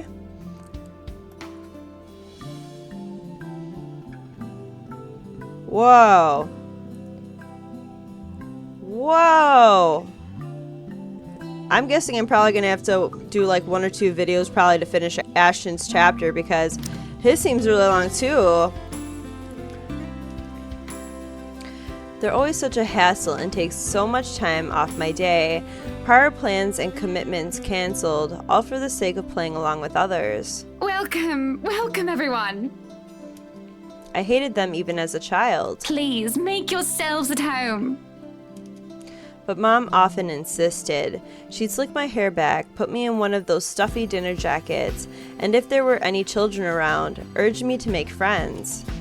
Never mind how utterly loud or tedious it was all for the sake of keeping up appearances. To some extent, lies have already surrounded me, long before I've chosen what I wanted to do with my life. Luckily, there were easy ways to tune everything out, and much to my mom's frustration, I always managed to sneak my CD player along. I kept to myself and to my music. I had my own little world. Until I learned to observe. It's a simple matter of awareness, really. And for someone with keen eyes, a skewed necktie or a simple flick of the wrist alone could tell volumes about a person. I still don't like parties, especially ones as big and fancy as the Wrights' housewarming. However, when there's actual reason to go to them, I figure they're not too bad. Be careful with Shirley, alright? Besides, like it or not, it's all part of the job. I'm here on a mission. One that has the name Luke Wright plastered all over it. You'd think the man would want to remain inconspicuous, after his name was linked to several high-profile crimes across Luxborn. Wow, I wonder what Luke did. Granted, most of it have gone cold over the years, having stagnated without any lead or evidence, but that still doesn't make him any less suspect. Yet here he is, throwing a party in his own backyard. Although, having observed the man this past year, I'm not even shocked. He craves it, the damn spotlight, constantly yearns for attention like a neglected puppy. It doesn't take a genius to figure out why he's nowhere to be found in his own party. But that's not the problem here. What pisses me off is how far his reach extends, how close he has creeped into the lives of the people I care about. Again, like a stubborn itch you couldn't be rid of. First, Professor Clark. Then, there's Isabella. I also spotted Z-Man here a while ago, and now there's also Rebecca. Apparently. Ashton? Becca, what are you doing here? I was invited. Really? I had no idea you were friends with the host. That explains things, and makes this difficult all the same. As if getting a contract among the staff to sneak a name into the guest list isn't hard enough. The guy almost ditched me last night and might have placed another setback on my investigation if it wasn't for my generous tip. Then here comes Rebecca, another person to mind. Well, it's my parents, actually. But that's beside the point. What are you doing here? You hate parties. I still do. I'm just here on behalf of a friend. Unnecessary lie. I can't bring my own friends into this any further than what they found themselves in. Because if Luke Wright so much as harms a hair on either Zach or Rebecca's heads, there will be hell to pay. Worrying about Isabella's brief dealings with him is stressing in itself already. I doubt he'll attempt anything in front of other people, though.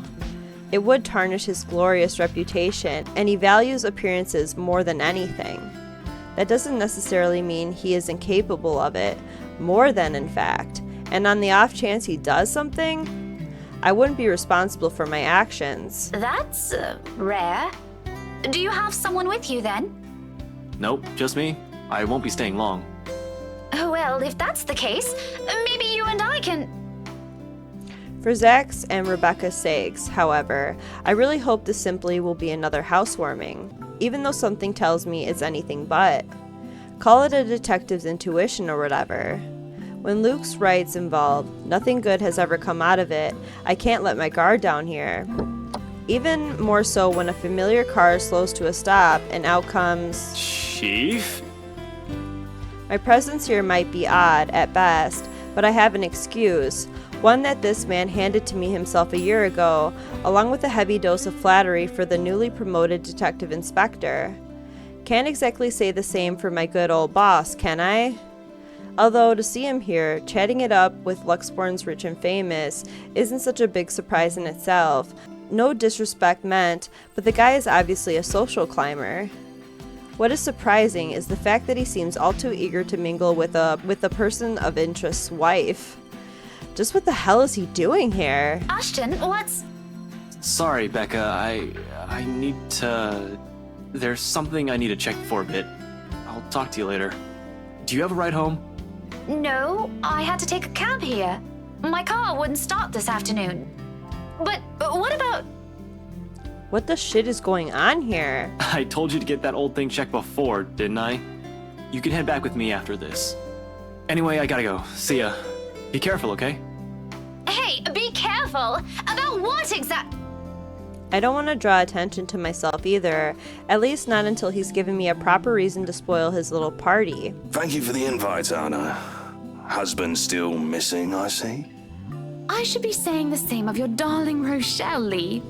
The doctors again? For now, the best I can do is wait and remain inconspicuous, especially with Chief here, whose motives are dubious at best. If it means having to pretend I don't know Zach and Rebecca, or forcing myself to rub elbows with people I barely know, let alone like, then so be it. I can't involve anyone. Wandering is out of the question as well, when there are guards and civvies stationed here and there. Sure, getting past them is something I could do with ease, but I'd rather not right now. When I'm the one of the few snooping and roaming about, it'd be best to try and do so once there's a crowd of people. And if their interior designer's drunken claims are to be believed... Yes, well, what about Luke? Should we file a missing persons report now, or do you want to wait 24 hours?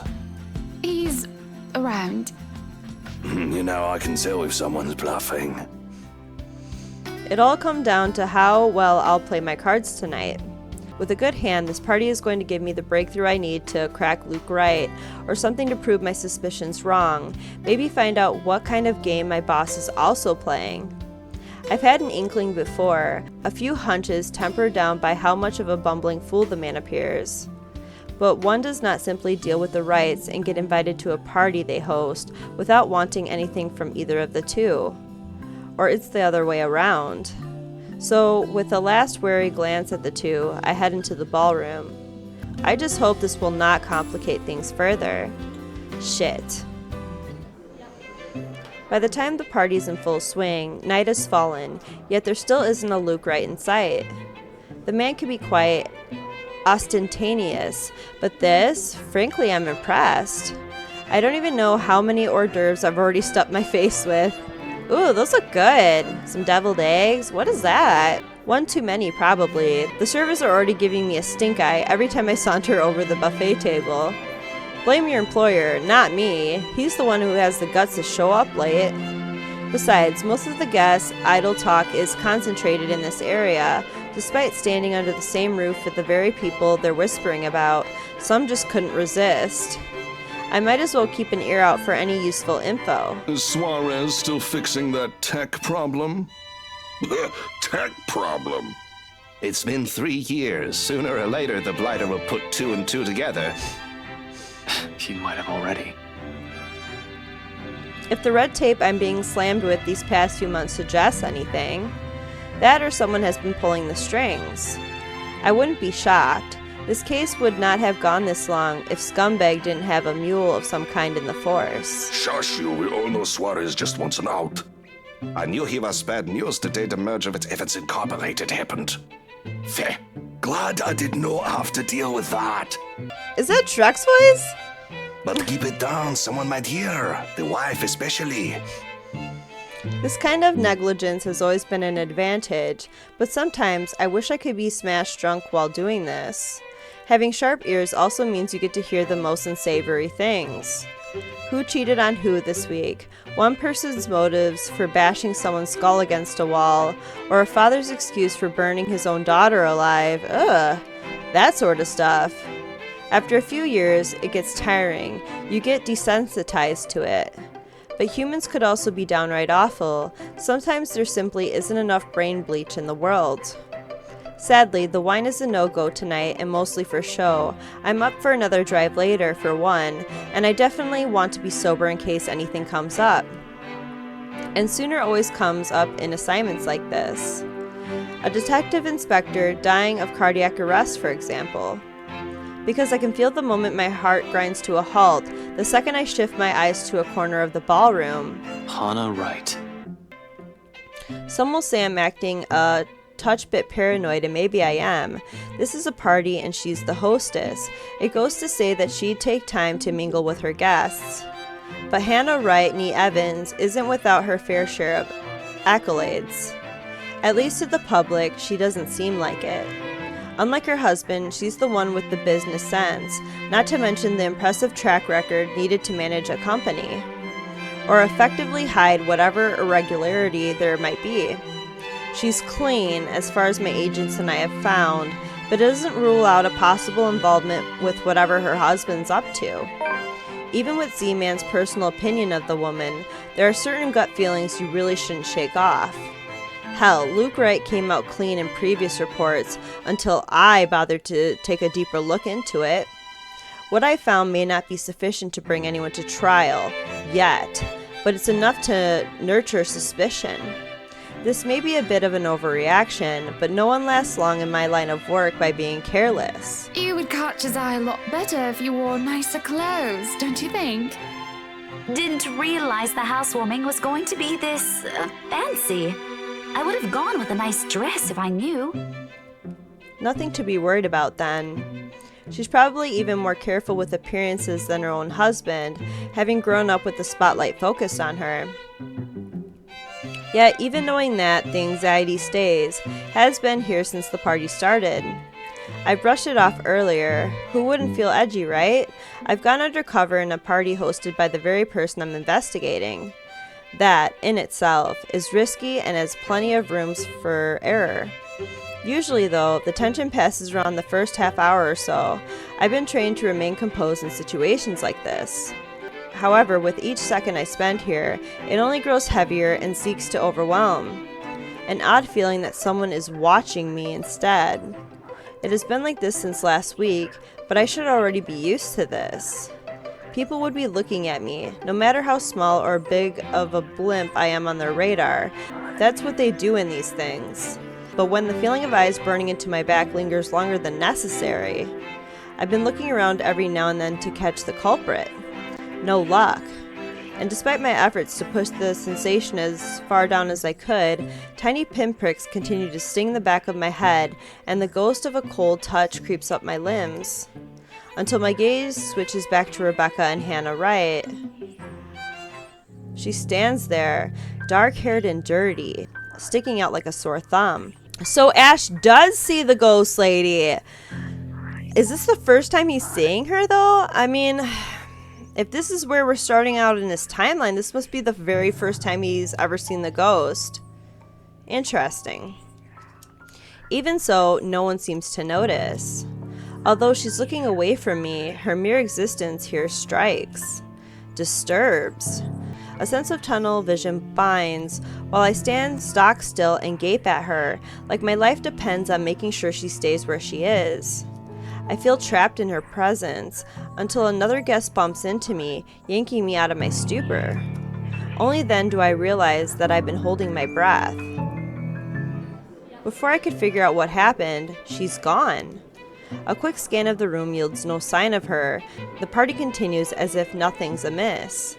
I'm not really one to judge, but I'm sure someone like that would have not been allowed in a fancy thing like this. What has the security been doing? Are they really that incompetent for someone so distinct to easily get in without notice? There should have been an outcry by now, particularly from the host. She's been standing almost an arm's length away from the woman, and yet she simply continues her talk with Rebecca. Oh, the professor! And your little Becky! My parents couldn't make it since they're in Scotland right now. And Mom says hi, by the way.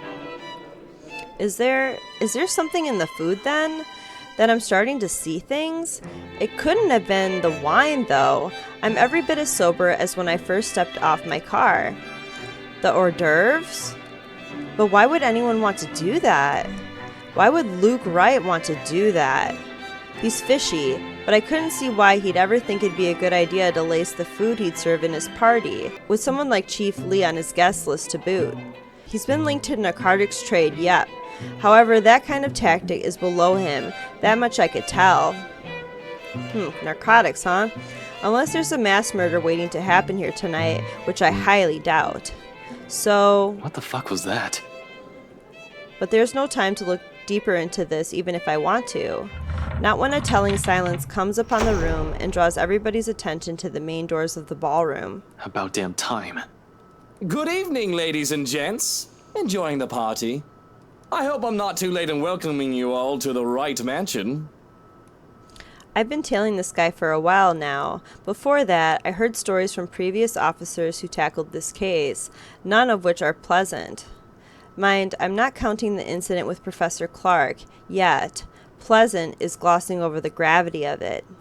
While Wright's good at covering whatever shady stuff he's doing, he's shown to be a really rotten guy. At least, that's the case when he thinks none of his peers are around to judge him. I've lost track of how many counts of verbal abuse and harassment cases the guy could be pinned with. Standing in the same room as him doesn't make me want to punch him any less. Actually, the urge is stronger, but protocols, my case, first and foremost. My own opinion of the man shouldn't get ahead of my purpose here. If I want to put him in his place, it should be in a court, with all the proper charges filed against him. And I'll only be able to do that once I gather enough evidence to pin this bastard down. Welcome one and all Wow. to our humble abode. Man, that's kind of shitty though, because like, you know, freaking Hannah's pregnant with twins. Like, it'd suck if fucking Luke got locked up in jail and like, I mean, just depending on what he's all done, you know? Tonight, if you have yet to find yourself in your roles, you are all ladies and lords of the court of your king and queen, if you would excuse my presumptuousness. So, enjoy the feast that has been laid out for your senses as we only allowed the best to be served. Enjoy the rest of your night, everyone! Suppressing my annoyance, I prepared to step away from the crowd. Amidst the cheers and claps, now is as good a time as any to move. Try to find that something the McCullough woman talked about. In the first place, I have no plans to actually shake hands with the slimeball himself. A fake smile is plastered on my face while I pretend to listen to one of the other guests gossiping about him, all while slowly inching out of the ballroom. Unfortunately, before I could get any further... Are you feeling ill, Roshelle? Perhaps you need to sit down and... Rich people only have two ways to resolve their mess. Either they quietly deal with it behind closed doors, or they create an even greater problem out of it, and it just blows up in everybody's faces, one way or another. Fun. No! Shut it, you monster! I ain't talking to you! I'm talking to this scumbag over here! You bloody bastard standing there with your smarmy smile! Not even a few seconds in, and this is already proving itself to be a big public spectacle. Why spend money on a television to buy daytime soap operas? You could just go to one of these parties and see the action unfold in real life. You get free food, too. Really, if I were an actual guest, I'd just take this as some sordid form of amusement. Watch your tongue! You're on thin ice, Roshelle. Where's your husband? Who even invited you? But I am not a guest who's here for a good time. I need to focus on him, even through this whole sorry tale. So I wait, I listen, I observe. Interesting, isn't it, though? That the chief inspector's wife... Ooh. October 29th, Saturday. The morning after starts off quiet. Even the whole of Samuel Residences seems unusually still. The open hallway, when I step out, is devoid of tenants. No sounds coming from the other units either. It's almost as if something's brewing on the horizon. A peaceful night's sleep still does wonders for the mood, though. I can't even remember the last time I've slept without anything urgent interrupting. It's a nice break from all the bad news lately. If it wasn't for the insistent buzzing in my pocket waking me up, I'd sleep in. The ringing has stopped before I could move somewhere private, but sleep has also been effectively kicked out of my system by then. Pity, I could use a little more rest until I have to face the other storm. Of course, I owe Rebecca an explanation. It doesn't matter if it's the whole truth or another hastily spun tale. Although I haven't really figured out how to go about this yet. Unlike Zach and Isabella, who don't usually ask questions and are content with what little I could share, Rebecca's rather quick on the trigger. It will have to be set aside for later, though. The chief's name stares back at me, almost as if it's mocking me. Sad. It would have been nice to just chill after last night, or maybe half listen to the news. Sure, it's the same thing we've been hearing lately. Still be standing outside in a chilly Luxembourg morning, on the phone with my boss.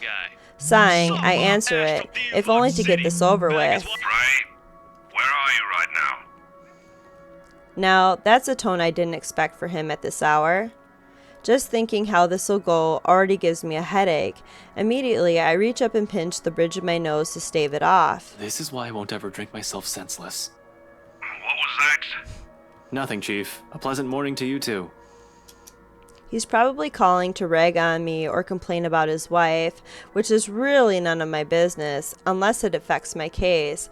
It seems like the usual rich man cheats on wife deal. Although I would have followed up on it if it were somebody else's wife. But figuring it's the chief's, hey, I trust him to come clean if the missus is related to the Wright's shady dealings. This is why I left before they even hauled the woman out last night. I'm not going to go around investigating cheating husbands and wives when it's probably just that. Chief appears to have a different idea in mind, though. There's nothing pleasant in the morning. Anyway, where are you? I told you millions of times before to keep your lines open. He did, and not only him. Zach, Rebecca, Isabella, all of them have said the same thing numerous times in the past. But I was undercover last night. A phone call is the last thing I want to happen when there are other things I need to focus on at the time. Besides, we have radios and work-issued phones. Why isn't he using those channels if this is urgent? Just woke up, sir. As awesome as it is to hear your voice this morning, it really is early. If you could give me a few minutes just to wake myself up, that'd be swell. No need for that. This won't take long. Is something wrong? Am I needed at the precinct ASAP? Oh no, everything's good over there. Just... Look, kid. Pray. Don't take this personally, alright? You're off the Luxembourg firm case. Starting today. Oh. Well, I did not expect to hear that either. This must be some kind of a cosmic joke. I allow some awkward seconds to pass. Chief must be pulling another one of his awful pranks. Out of his bad mood or a severe hangover maybe, everyone knows that when given the chance, he exercises no control with his drinking. If it wasn't for his wife causing a stir, he'd probably be trashed an hour in at the party. He likely drank more after they threw her out of the ballroom. Besides, his sense of humor has never been good. It's just infuriating most of the time. But when he doesn't follow it up, if I sound a tiny bit frustrated speaking to my own superior, I'm not the one to blame. Wait, no. What? Are you kidding, Chief? Is this one of your practical jokes again? The temps won't say anything about it, but It's not that. They're orders. From the higher-ups. Ah, the higher-ups. Yes, my favorite word. Since when did the higher-ups ever cared about what the criminal investigation department did? As far as I could tell, they don't give a hoot if the CID is filled with cold cases as long as we keep the spending low. When I need to view those old case files though, they're locked away in the archives. You're gonna have to check with the higher-ups. I need access to these reports. See if the higher-ups would allow it.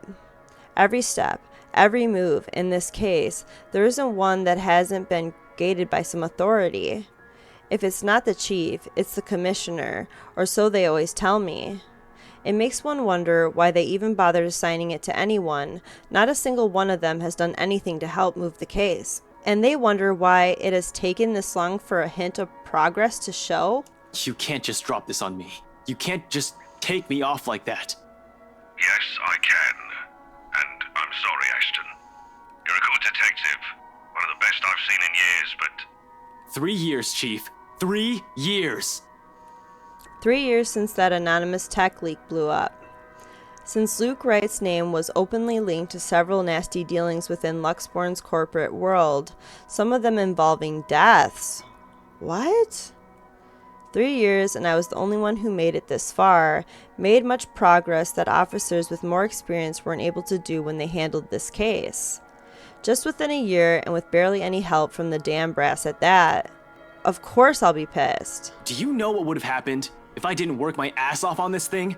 If I didn't dedicate a whole year of my time on it? It would have gone cold, like every fucking case Luke Wright has been linked to.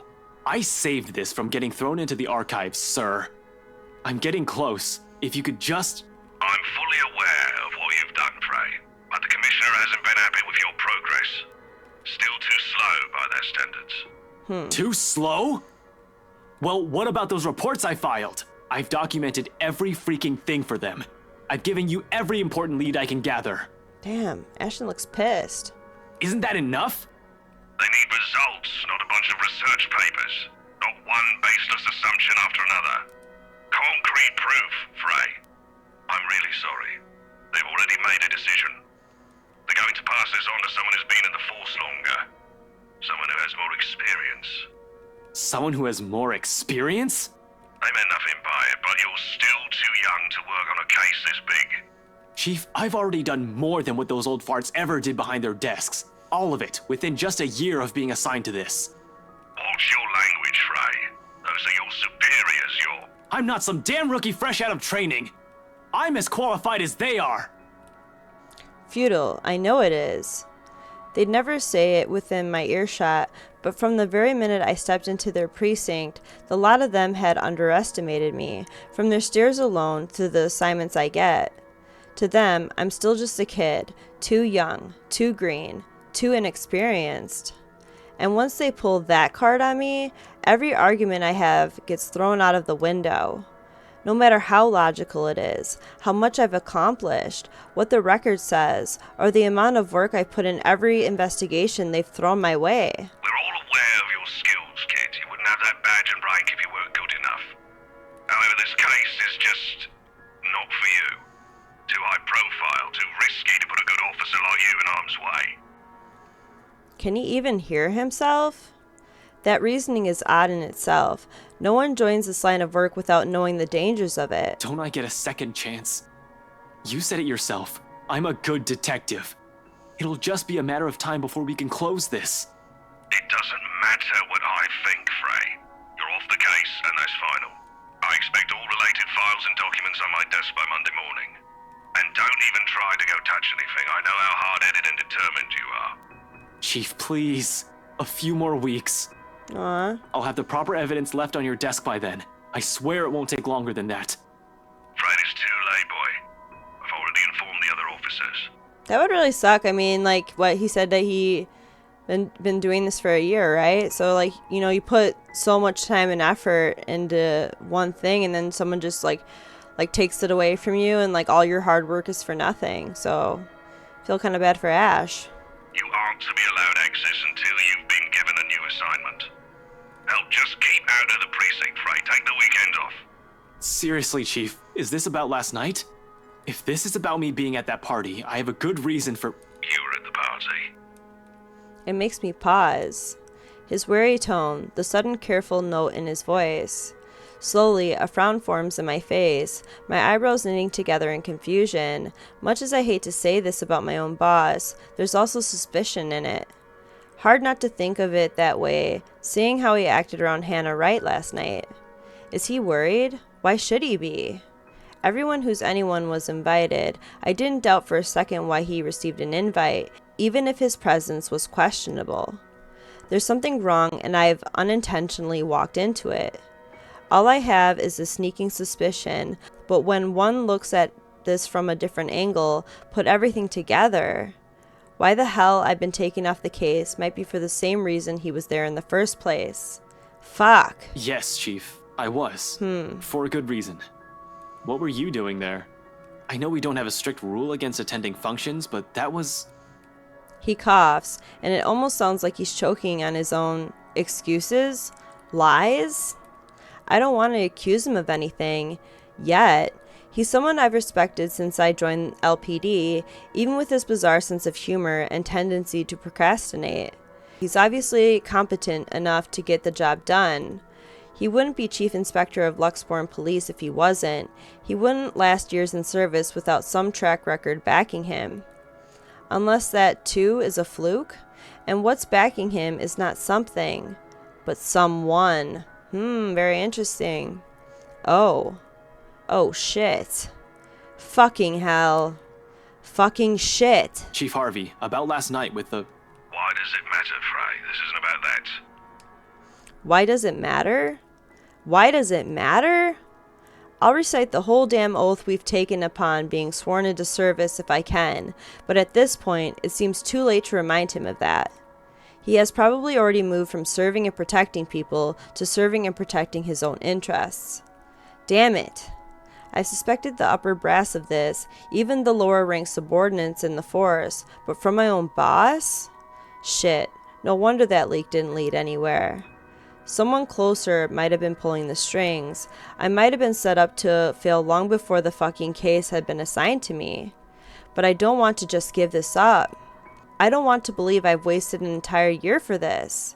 I don't want this to be the kind of news to tell to Professor Clark after all those promises I've given the man. I just want to know, sir, at the party, with Luke and Hannah Wright, you were... Monday, Detective Inspector. First thing in the morning. Every copy of the files you have, I want to see it all on my table, understood? This isn't... Frey, am I understood? What else can I do other than smile and nod?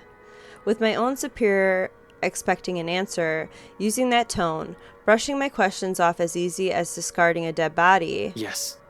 Yes, sir. He cuts the line as soon as the words are out. You're off the case, Frey. Just like that.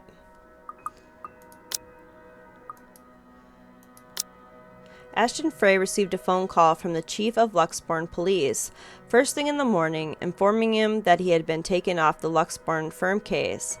Although his protests fell on deaf ears, the sudden turn of events proved a hunch. Funny why this still caught me off guard. I've discovered years ago how different the actual thing is, how far from reality everything I believed in as a dreamy-eyed kid.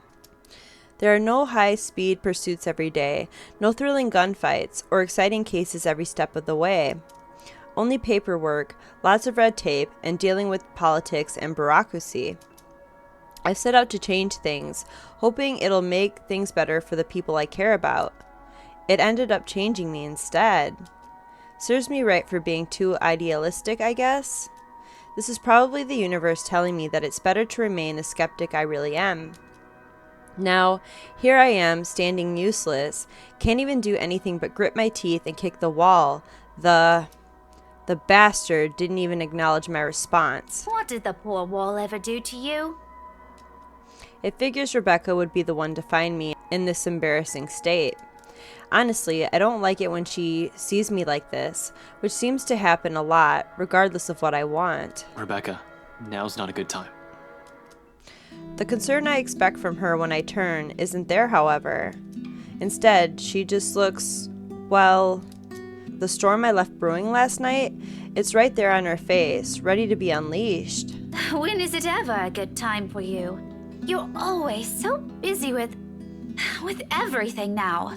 Now I find you here, sneaking out without even bothering with a proper goodbye. Not even a word. I wasn't leaving, I was just on the phone with my boss. Really, I'm starting to think you're just keeping me around from my couch and my cooking. Becca, it's not what you're thinking. I wasn't planning on sneaking out. I was going to say goodbye. I just had to take this call. Although I'm not gonna lie, couch is great. 10 out of 10, would sleep again. Stop it with the jokes, Ashton. I'm not in the mood. Her bitterness is not lost on me, but at this point in our friendship, in our lives, how does she still expect me to answer that? What am I supposed to tell her? Are you still mad about last night? She merely raises an eyebrow at me, which, to be honest, is all the response I need. Seeing her like this makes me believe those things Z-Man says, the part where Rebecca scares him sometimes. I've certainly seen this more than once already, but the familiarity of it doesn't really take away from the downhill turn this conversation's starting to take. Only an awkward cough serves as a way to stall. Okay, of course you're still mad. But whatever happened last night, I really am sorry. I'll apologize as many times as you want.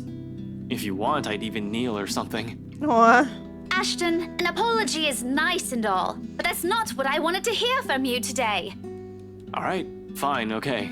Where do you want to start? Oh, I don't know. I've honestly lost track of it by your third trip to the buffet table. You were counting, Rebecca? I wasn't... The drive up there took a bit. Can you blame me if I wanted to grab some appetizers? Oh, come on, Ash! For the whole evening? For the whole party? Please don't tell me that's all you did, because I've never known you as someone who pigs out. You even took great lengths to avoid me. Should I also mention how you ignored Zach? Sometimes I get the feeling you don't want to be seen with us in public. Some friendship, huh? You know it's not like that. It's never going to be like that, Becca. I'll ask this again. Just what were you up to during the party? I mean, shouldn't Rebecca at least be a little understanding that he's a detective? I mean, maybe she didn't know that he was there for his job. I mean, she should trust him more than that, right? What were you doing that you couldn't even take 2 seconds to make time for your friends? I couldn't even look her in the eye. It wasn't that I wanted to avoid them. I did it to keep Zach safe, to keep Rebecca safe.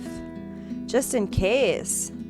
Client or family friend, it was still a party hosted by a person of interest, by a man accused years ago of murdering a person's wife to get what he wanted. Luke murdered somebody? But then Chief showed up, Hannah Wright happened, and Luke Wright just can't be bothered to die peacefully somewhere. All of a sudden, none of my original reasons mattered. If I was found out, right then and there, hell, if Zach and Rebecca's connection with me was found out, who knows what might have happened. But Rebecca doesn't understand that, doesn't understand what I can and can't say to keep them from harm. It's all in her eyes, in the tight line of her lips, and her furrowed brows. The hurt. This day is just off to a wonderful start. First my case, now Becca. How do I even go about this?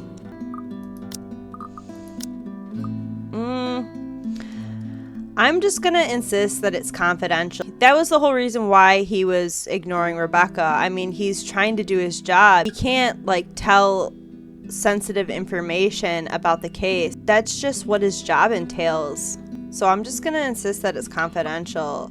It's confidential, Rebecca. Did she not like that? She liked that. Okay.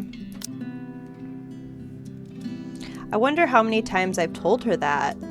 And not just her, my dad, my mom, Zach, and even Isabella. How many times have I told them what essentially boiled down to mind your own business, to make sure they're all safe, to keep them out of danger? My job isn't a game. It isn't as glamorous as the television portrays it to be. I had thought so too, as a child. I was so clueless back then, wasn't I? But boy, did I learn. The good guys don't always win. Justice isn't always served. Investigation is not looking at a crime scene once to get a eureka moment. It's sleepless nights at the crime lab with the tech guys. It's several days wearing the same clothes with Chinese takeout stains because I'm staking out a place. It's frustration when bureaucracy hinders you from looking into a case any further, or when you know the suspect is guilty, but they get away scot-free on a technicality. It's seeing anger and pain and despair with every case. I know you have a mountain of questions, but I've told you this so many times before. I can't say much more than that. Still, the look on Rebecca's face, the resentment and the pain, it hurts me as well to think that I'm the cause of that. It's a familiar one too, something I've seen a lot over the years. I wonder how long it'll take before Zach starts giving me the same one. Or until I've hurt Isabella in a way that any sincere apology won't ever be enough. What a mess. I'm a mess, and it's the people close to me who have to suffer for it. I guess, if that's the case, there's nothing much I can do about it. You're off being a hero, I guess? And I shouldn't rag on you for that. I could never get used to how quick she just forgives me for whatever shitty thing I do. Zach and Isabella too, they all been patient with me, unlike I with them. I don't deserve any of them for the kind of person I've turned out to be. I'm hardly a hero, Becca. I'm just Ash. I expect a retort, another one laced with bitterness. Instead, she laughs. Half-hearted, with barely a hint of cheer in it, but it's a laugh nevertheless. I don't honestly know what to make of that, what to do with myself upon hearing it. It's almost like the mere sound of it is meant to pierce. The least you could have done is tell me. Maybe I could have helped, kept an ear and an eye out for you. I don't know. I could have been Irene Adler, maybe? Her smile doesn't quite reach her eyes, but the mask, she tries so hard for me. I give her a smile of my own, though I imagine it comes off as enthusiastic as hers. It's far easier to slip back to banter when it's like this, to just brush off everything. At least this way, we wouldn't have to deal with awful things. The woman? Don't flatter yourself. Nancy Blue, more like. Her sidekick would beg to differ, Ashton. I couldn't stop a wry grin from forming in my lips. She probably still has the photo from that contest, keeps it in her old diary. I never did find either of the two after I threatened to burn them. In the end, I just never brought it up again, hoping she'd just forget about the whole thing. But the small smile on her face says a lot. Those were good times, a lot simpler, a lot more peaceful. Now things have changed. We're no longer the same people we were as kids. Growing up together doesn't mean it always has to be just the two of us in the first place. It's a dumb notion to believe in. When nothing ever remains constant, things will inevitably change through the years. In fact, it already has, long ago. Not just with the people we allowed into our respective lives, but also with us, as people, as friends. It really does get complicated as we get older, doesn't it? Not everything has to be, though, even if it's in the form of a promise I have no idea when I'll be able to fulfill. I swear, I'll explain when it's all over. The silence afterwards brings an even heavier air between us. Something that Rebecca, thankfully, doesn't allow to linger more than necessary. I suppose you have to go now, huh? The situation's already awkward as it is. Dragging this out will only make it more, what? Difficult? Messed up? As if it isn't already. Back to your case again? I don't really have to. I have no case. As far as the job is concerned, I have the weekend off until I have to report to Chief on Monday. Although I don't want to just throw in the towel on this. Orders are orders. This isn't like the movies. I don't get to say fuck off, throw my gun and badge at him, become some vigilante, save the day, and get my job back. I'd rather get my ass thrown in jail than do any of that. But it's also not in my nature to sit still and do nothing. It'll drive me crazy if I just idle about. Besides, there's someone who has to know about this whole Luke Wright thing. Yeah, I need to go talk to Professor Clark. And there's something else I need to look into. That other matter she mentioned last night specifically. The same stuff Zachary has also been trying to tell me. Things even the news have been blasting out to the general populace lately. Evening, afternoon, morning, all deaths with the same modus, blamed on a single serial killer. Or is it still the case? Found dead in the early hours of the morning today. The fire was contained within the room and no other tenants were harmed, according to Luxembourg police. That was the news report we seen where I think a man was burned alive. We're grasping at straws as far as these murders are concerned. In the first place, I'm not even the one heading this investigation, yet look at me treating it if it's another high-profile case on my shoulder. How sad is that? Although all three of my friends have mentioned seeing something strange, I don't want to go into that line of thinking for now. Not yet. Not until I've exhausted every logical argument I could throw at it.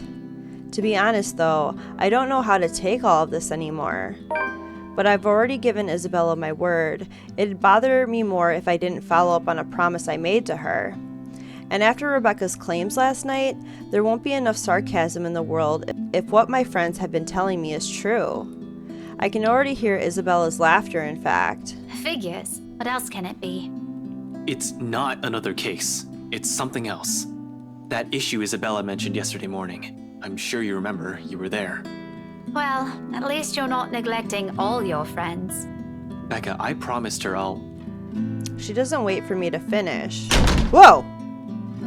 Whoa! With a roll of her eyes, she turns around and shuts the door in my face. God dang, Rebecca! You know, being all nice and shit, and then all of a sudden she just turns around and like slams the door in my face. I have no idea what I've said this time, but... I probably deserve that.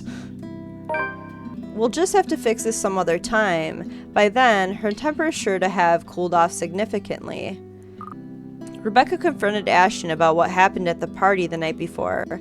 Unable to tell her any details, the latter simply admitted it was confidential. Although Rebecca accepted this, her displeasure remained evident on her face. Hopefully.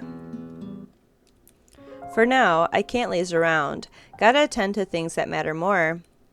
Professor Clark first, delivered the bad news, then that issue with BRC and Isabella. Maybe I'll also drop by Zach's, check on him, hear what he has to say. He also read that damn letter. He has also been saying odd things about a bunch of photographs. I might as well, while I'm here, playing a paranormal detective, or was it supernatural? I can't remember. Whatever, it wouldn't hurt anyone if I tried to get to the bottom of this.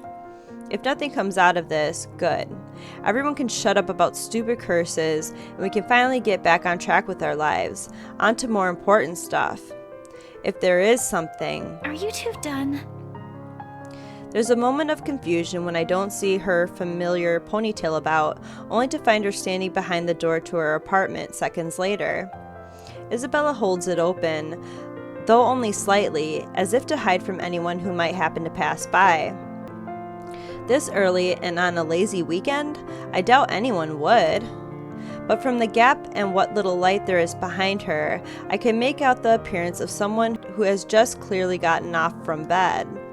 Hair in complete disarray, eyes still heavy with sleep, and a small pout on her lips. She hasn't even gotten out of her pajamas. I look away before my sense of decorum kicks in. We might be friends. I'll even dare say we've grown closer over the years, but that doesn't extend beyond the bounds of propriety. Christ, even Rebecca never greets early visitors in her sleep clothes. Though maybe it's our fault why she's up this early. Still, heat makes a soft crawl up my neck, one that I quickly downplay with a solid cough. Isabella, you're up early. Ash is so cute. Lame. No, I'm not. I'm usually up at this hour. You're the one that usually sucks at getting up early. Says the person who looks like she's just fallen out of bed. Instead of the usual quip, she simply averts her gaze to some point beside her, and although it only flashes briefly across her face, an expression of hurt flickers in her eyes. It disappears the second she turns her attention back to me, but that moment has sent a worried twinge in my stomach. I've seen it on her plenty of times before, just never in a manner that unsettles. It feels, I don't know, off this time? I didn't say anything wrong, did I? Hey, are you... Anyway, was that Becca with you? You both sound like Mama and Papa when they fight. You're awfully loud. If we get another memo from the landlady, I'm asking the guard to ban you from ever entering this place. Me? Becca's the one almost shouting. Yeah, well, she lives here. You don't. You have no excuse. You're the suspicious-looking person. Thanks. Glad at least one person appreciates how I pretty up this place. Don't flatter yourself. This place would be so much better without having to see your face every few days. She follows it up with another pout. But her ruffled appearance, particularly how puffy her eyes are, I noticed just now, takes away from the intimidating effect she's trying to show. Really, right now, she looks more like an angry puppy. I might have laughed had it not given me another nagging sense that something is definitely wrong with her. What? Has she been crying earlier? That is worrying. She rarely does that. The only time it happened, the one time I've ever seen her genuinely tear it up over something, I think it was after Devlin Court, the night at the bridge. I want to ask. She seems determined to keep it to herself, though. Belle, did something... About yesterday, Ash. The things we talked about. Do you think we can take a look at it today? We? I never said you're coming with me. Don't worry, I didn't forget about it. You'll be the first to know if I find anything. No, I want to go with you. I'll be ready in a few. This won't take long. Isabella, you really don't have to. I can handle it on my own. You'll just... I won't get in the way, I promise. Besides, maybe I can help. You know, if there are files you want to check. Interesting. All right, let's do it. I don't like what she's implying. It's true LPD is having a hard time with this, but taking Isabella with me, it's out of the question. Under normal circumstances. You're the one who's going to get in trouble if you do that. You said it yourself. You need information, and I can help you get that. And it's not like it matters anymore. I just don't want to stand around doing nothing today. There it is again. The slight shift in her eyes, the mild crease forming between her eyebrows, and the mild slump in her shoulders while she crosses her arms tightly around herself, like she's shielding herself from whatever painful thing there is out here. I have plenty of reasons why I shouldn't let her tag along. First and foremost, she's a civilian. Second, I have no concrete plan of action yet. I'm going into this blind. No matter how I look at it, it's simply better for her to just wait so she won't be dragged into what might be another one of my failures. Her assumptions might be a dead end for all we know. But seeing that expression on her, hearing her speak those words out loud, in a desperate, almost pleading tone, I can't bring myself to say no. So I give in, because right there, I see myself in her. The person who doesn't want to stay idle, who doesn't want to think of the problems haunting him. All right, 5 minutes. What? You're timing me? Well, I can't wait forever. I'm a very busy guy. 4 minutes and 45 seconds, Isabella. I hate you so much. I'm taking back what I said last week. You haven't changed at all. 4 minutes and 30 seconds, 29, 28. I'd hurry if I were you. Ugh, you're awful! I hope you never get a girlfriend. She slams the door right after, although my chuckles, the mirth and the lightness in it linger. With her, those have always come easy somehow, even as it echoes fade and only the ghost of a smile remains. It's not like I'm looking for anyone else. Aw, Ash. I want to tell her. Ooh. I'm getting so excited. Disturbed by the ruckus outside her unit, Isabella reprimanded Ashton for the noise. The latter noted her disheveled appearance and puffy eyes, although before he could ask about it, she brought up the issue with BRC again and insisted they both look into it that night. It's not because I can't. I won't. I'm the one who has chosen not to, until I fixed myself, until I found myself underneath all that guilt and those lies I've been telling all these years. Because no matter how heavy the weight of these feelings are, I am not yet worthy of them. Of her. Until then, little words and gestures are the only things I can offer, minor stuff such as digging deeper into this thing with BRC in order to ease her worries. I'm not even sure if this will give us anything. Unlike with the firm case, which I already have proper leads on, I'm just going by her word on this. Speaking of the Luxborn firm case, I still have to inform the professor. The apprehension's there for sure. I've made a lot of promises to the man, and I would have preferred to tell him in person, not over the phone. But it's better for him to hear it from me rather than from a stranger. The railings offer a steady support while I wait for him to answer. I'd like to think I can do this without losing my nerve. My grip on the bar surely tightens, though, once the call connects. Ashton. Not running today, Professor? He's usually at the park on late Saturday mornings, as long as it isn't raining cats and dogs. Keeps him young and healthy, he says, and he's certainly fit for a man of his age with a sedentary job. Oh, no, not today. He's definitely at the usual place, though. Cheers and laughter, likely from children and families, filter through the receiver. I tend to avoid the park precisely because of this. No use reminding myself of the could-haves when it's already over. Mom's doing well with her career. Dad's also fine the last time I visited. Although neither are remarried, they're both content with their life as it is. I'm probably the only one still caught up with it, hence my aversion. But all in all, it's still a pleasant sight to see, if you're the kind who takes joy in such sights like Professor Clark does. Just thought I'd enjoy the nice weather before it takes a turn for the norm again.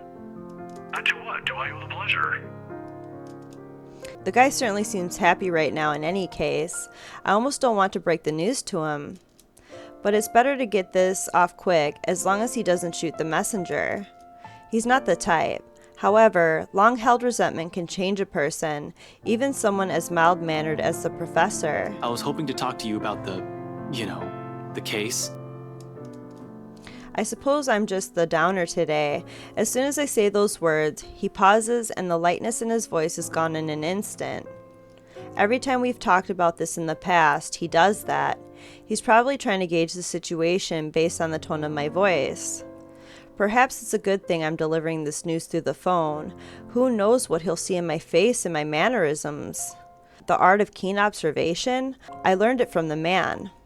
He probably already has an idea what this might be about, from my manner of speaking alone. You aren't in trouble, are you? For a second, I hesitate, looking at the dirt beneath my shoes. But I manage, eventually. After a long, ragged draw of breath, I pick up where I left off, though still fumbling with my words. Well, I'm in a bit of trouble, if you can call it that. Ashton. He only assumes that tone when there's a reprimand at its heels. But I'm not in danger or anything. You've said that same excuse a million times before, Detective Inspector. That exhausted rasp in your voice tells a different story. It's nothing like what you're thinking. Don't worry. I was taken off the Luxborn firm case. I expect anger, frustration, maybe even disappointment. But all he gives me is a small sigh of relief. Is that so?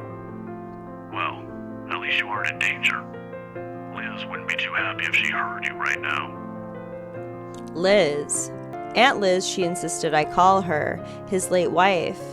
A sweet-tempered woman by so many standards, they were never blessed with kids and contented herself with simply managing their bakery. But she's the closest I had to a mom in the few years I had known her, the professor too. In the absence of my own parents in my life, the two filled the ache their divorce left in me. Believe me, you'd get an earful.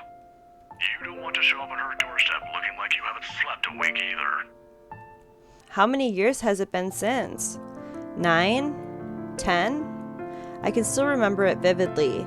Two men, primly dressed, briefcases in hand, and a stern look on each of their faces. They were already frequent visitors to the bakery for a few months, something about the lot being a prime property in downtown Luxbourne. I think they were hoping to settle a deal with them, but neither of the couple gave in to their demands. Why should they? That quaint little shop was a dream for them. Aunt Liz sent me home early that night after a fruitless wait for the professor. The next morning, news of a bakery razed to the ground had spread across the whole city, one casualty. A few weeks later, the property was sold to Wright Enterprise. Wow. A fucking hotel now stands in its place.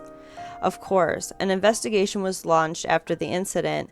The name Luke Wright was briefly at the center of it, but with the lack of any evidence, the case ultimately went cold.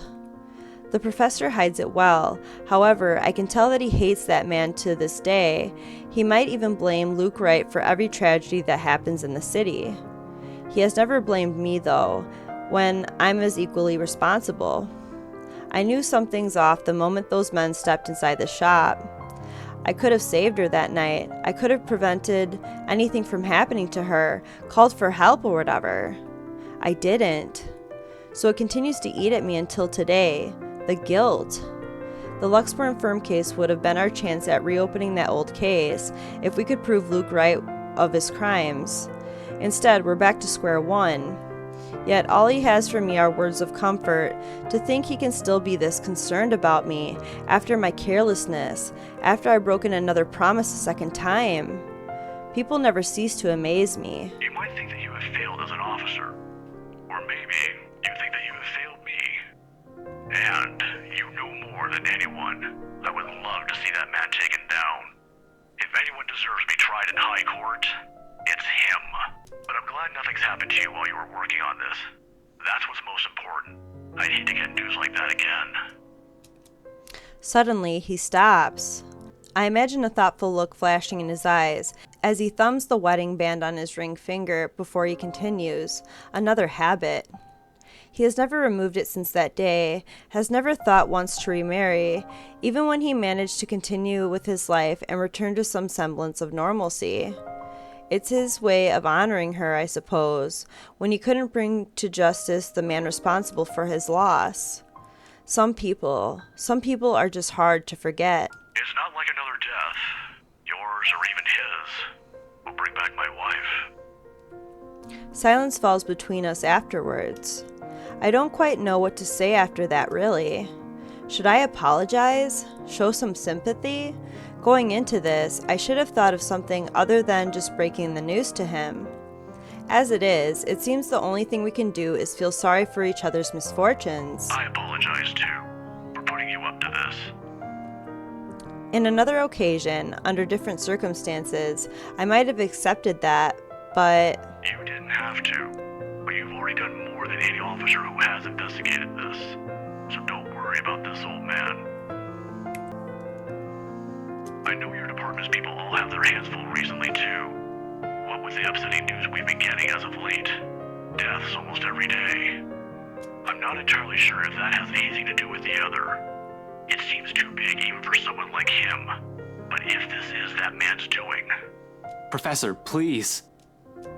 Maybe if things around me hadn't started going beyond my control, the letter, the mansion, the supposed curse behind those, I'd still be quick to blame it all on the bastard too. But as much as I want to keep holding him responsible for it, to add another to his list of sins, it might not be the case. Agreeing will only cut a deeper wound on the professor. I don't want him to keep clinging to this resentment for much longer. He has already gone through so many years of it. This kind of anger, it's the sort that blinds people. Despite his reassurances, the bitterness still seeps into every syllable he utters. It's one thing for me to act like this. It's painful to watch someone I've considered a second father to go down this path. Please don't apologize. It's really all right. I can try to get it back on Monday when I meet with the chief. No promises, but if not, I'll make sure to keep an ear out for any news. Chief said he's passing it on to a senior officer. I should be able to catch a few tidbits every once in a while. But I swear I won't just give up on this. I'll do everything in my power to get Aunt Liz's case reopened for you. Promises, again, a bad habit at this point. I wish I could do more for him. All this time, I've prided myself over being the one to always know. Because suddenly, aside from the Wright and the murders plaguing the city, I have ghosts and curses to worry about, things that are completely out of my depth. Professors Clark right in some way, things would be so much easier if we just blamed Luke Wright for all of this. At least finding evidence would be a breeze, and I'd be all too happy to put him in a place he belongs. Although, if he was, in any way, also complicit to what's happening, legalties have my hands tied. But maybe that's my fault. I might have missed the ticket to closing the case once and for all last night, if only I had done a better job during the party. But then, the commotion. There was Hannah Wright and Rebecca distracting me from my purpose too. I'd include that gatecrasher as well, even though it's only for a moment. So many things have gone wrong last night that... This isn't a prank! I saw something! Is he starting to believe it? See? This is why I didn't want to tell you guys. It's not a joke. Will you guys listen to me first? I saw something in the house earlier. It stood right in front of me. If I hadn't gotten away, that thing might have... Last night, at the party. But it's real! What do you think I saw? It happened after, when I was trying to get away. I almost got stuck in the same room with that thing. We're all in danger. I thought you were my friends. Why don't you believe me? That woman. Why don't we all calm down first? I'm sure Isabella has her reasons too. No need to be hard on her. Shit. If that was what Isabella had been warning us about, if it was the same thing Rebecca talked about last night, or what Zach told me about it a few days prior, how many of these instances have I dismissed since reading the letter? How many have I ignored and passed off as some effect of fatigue or lack of sleep?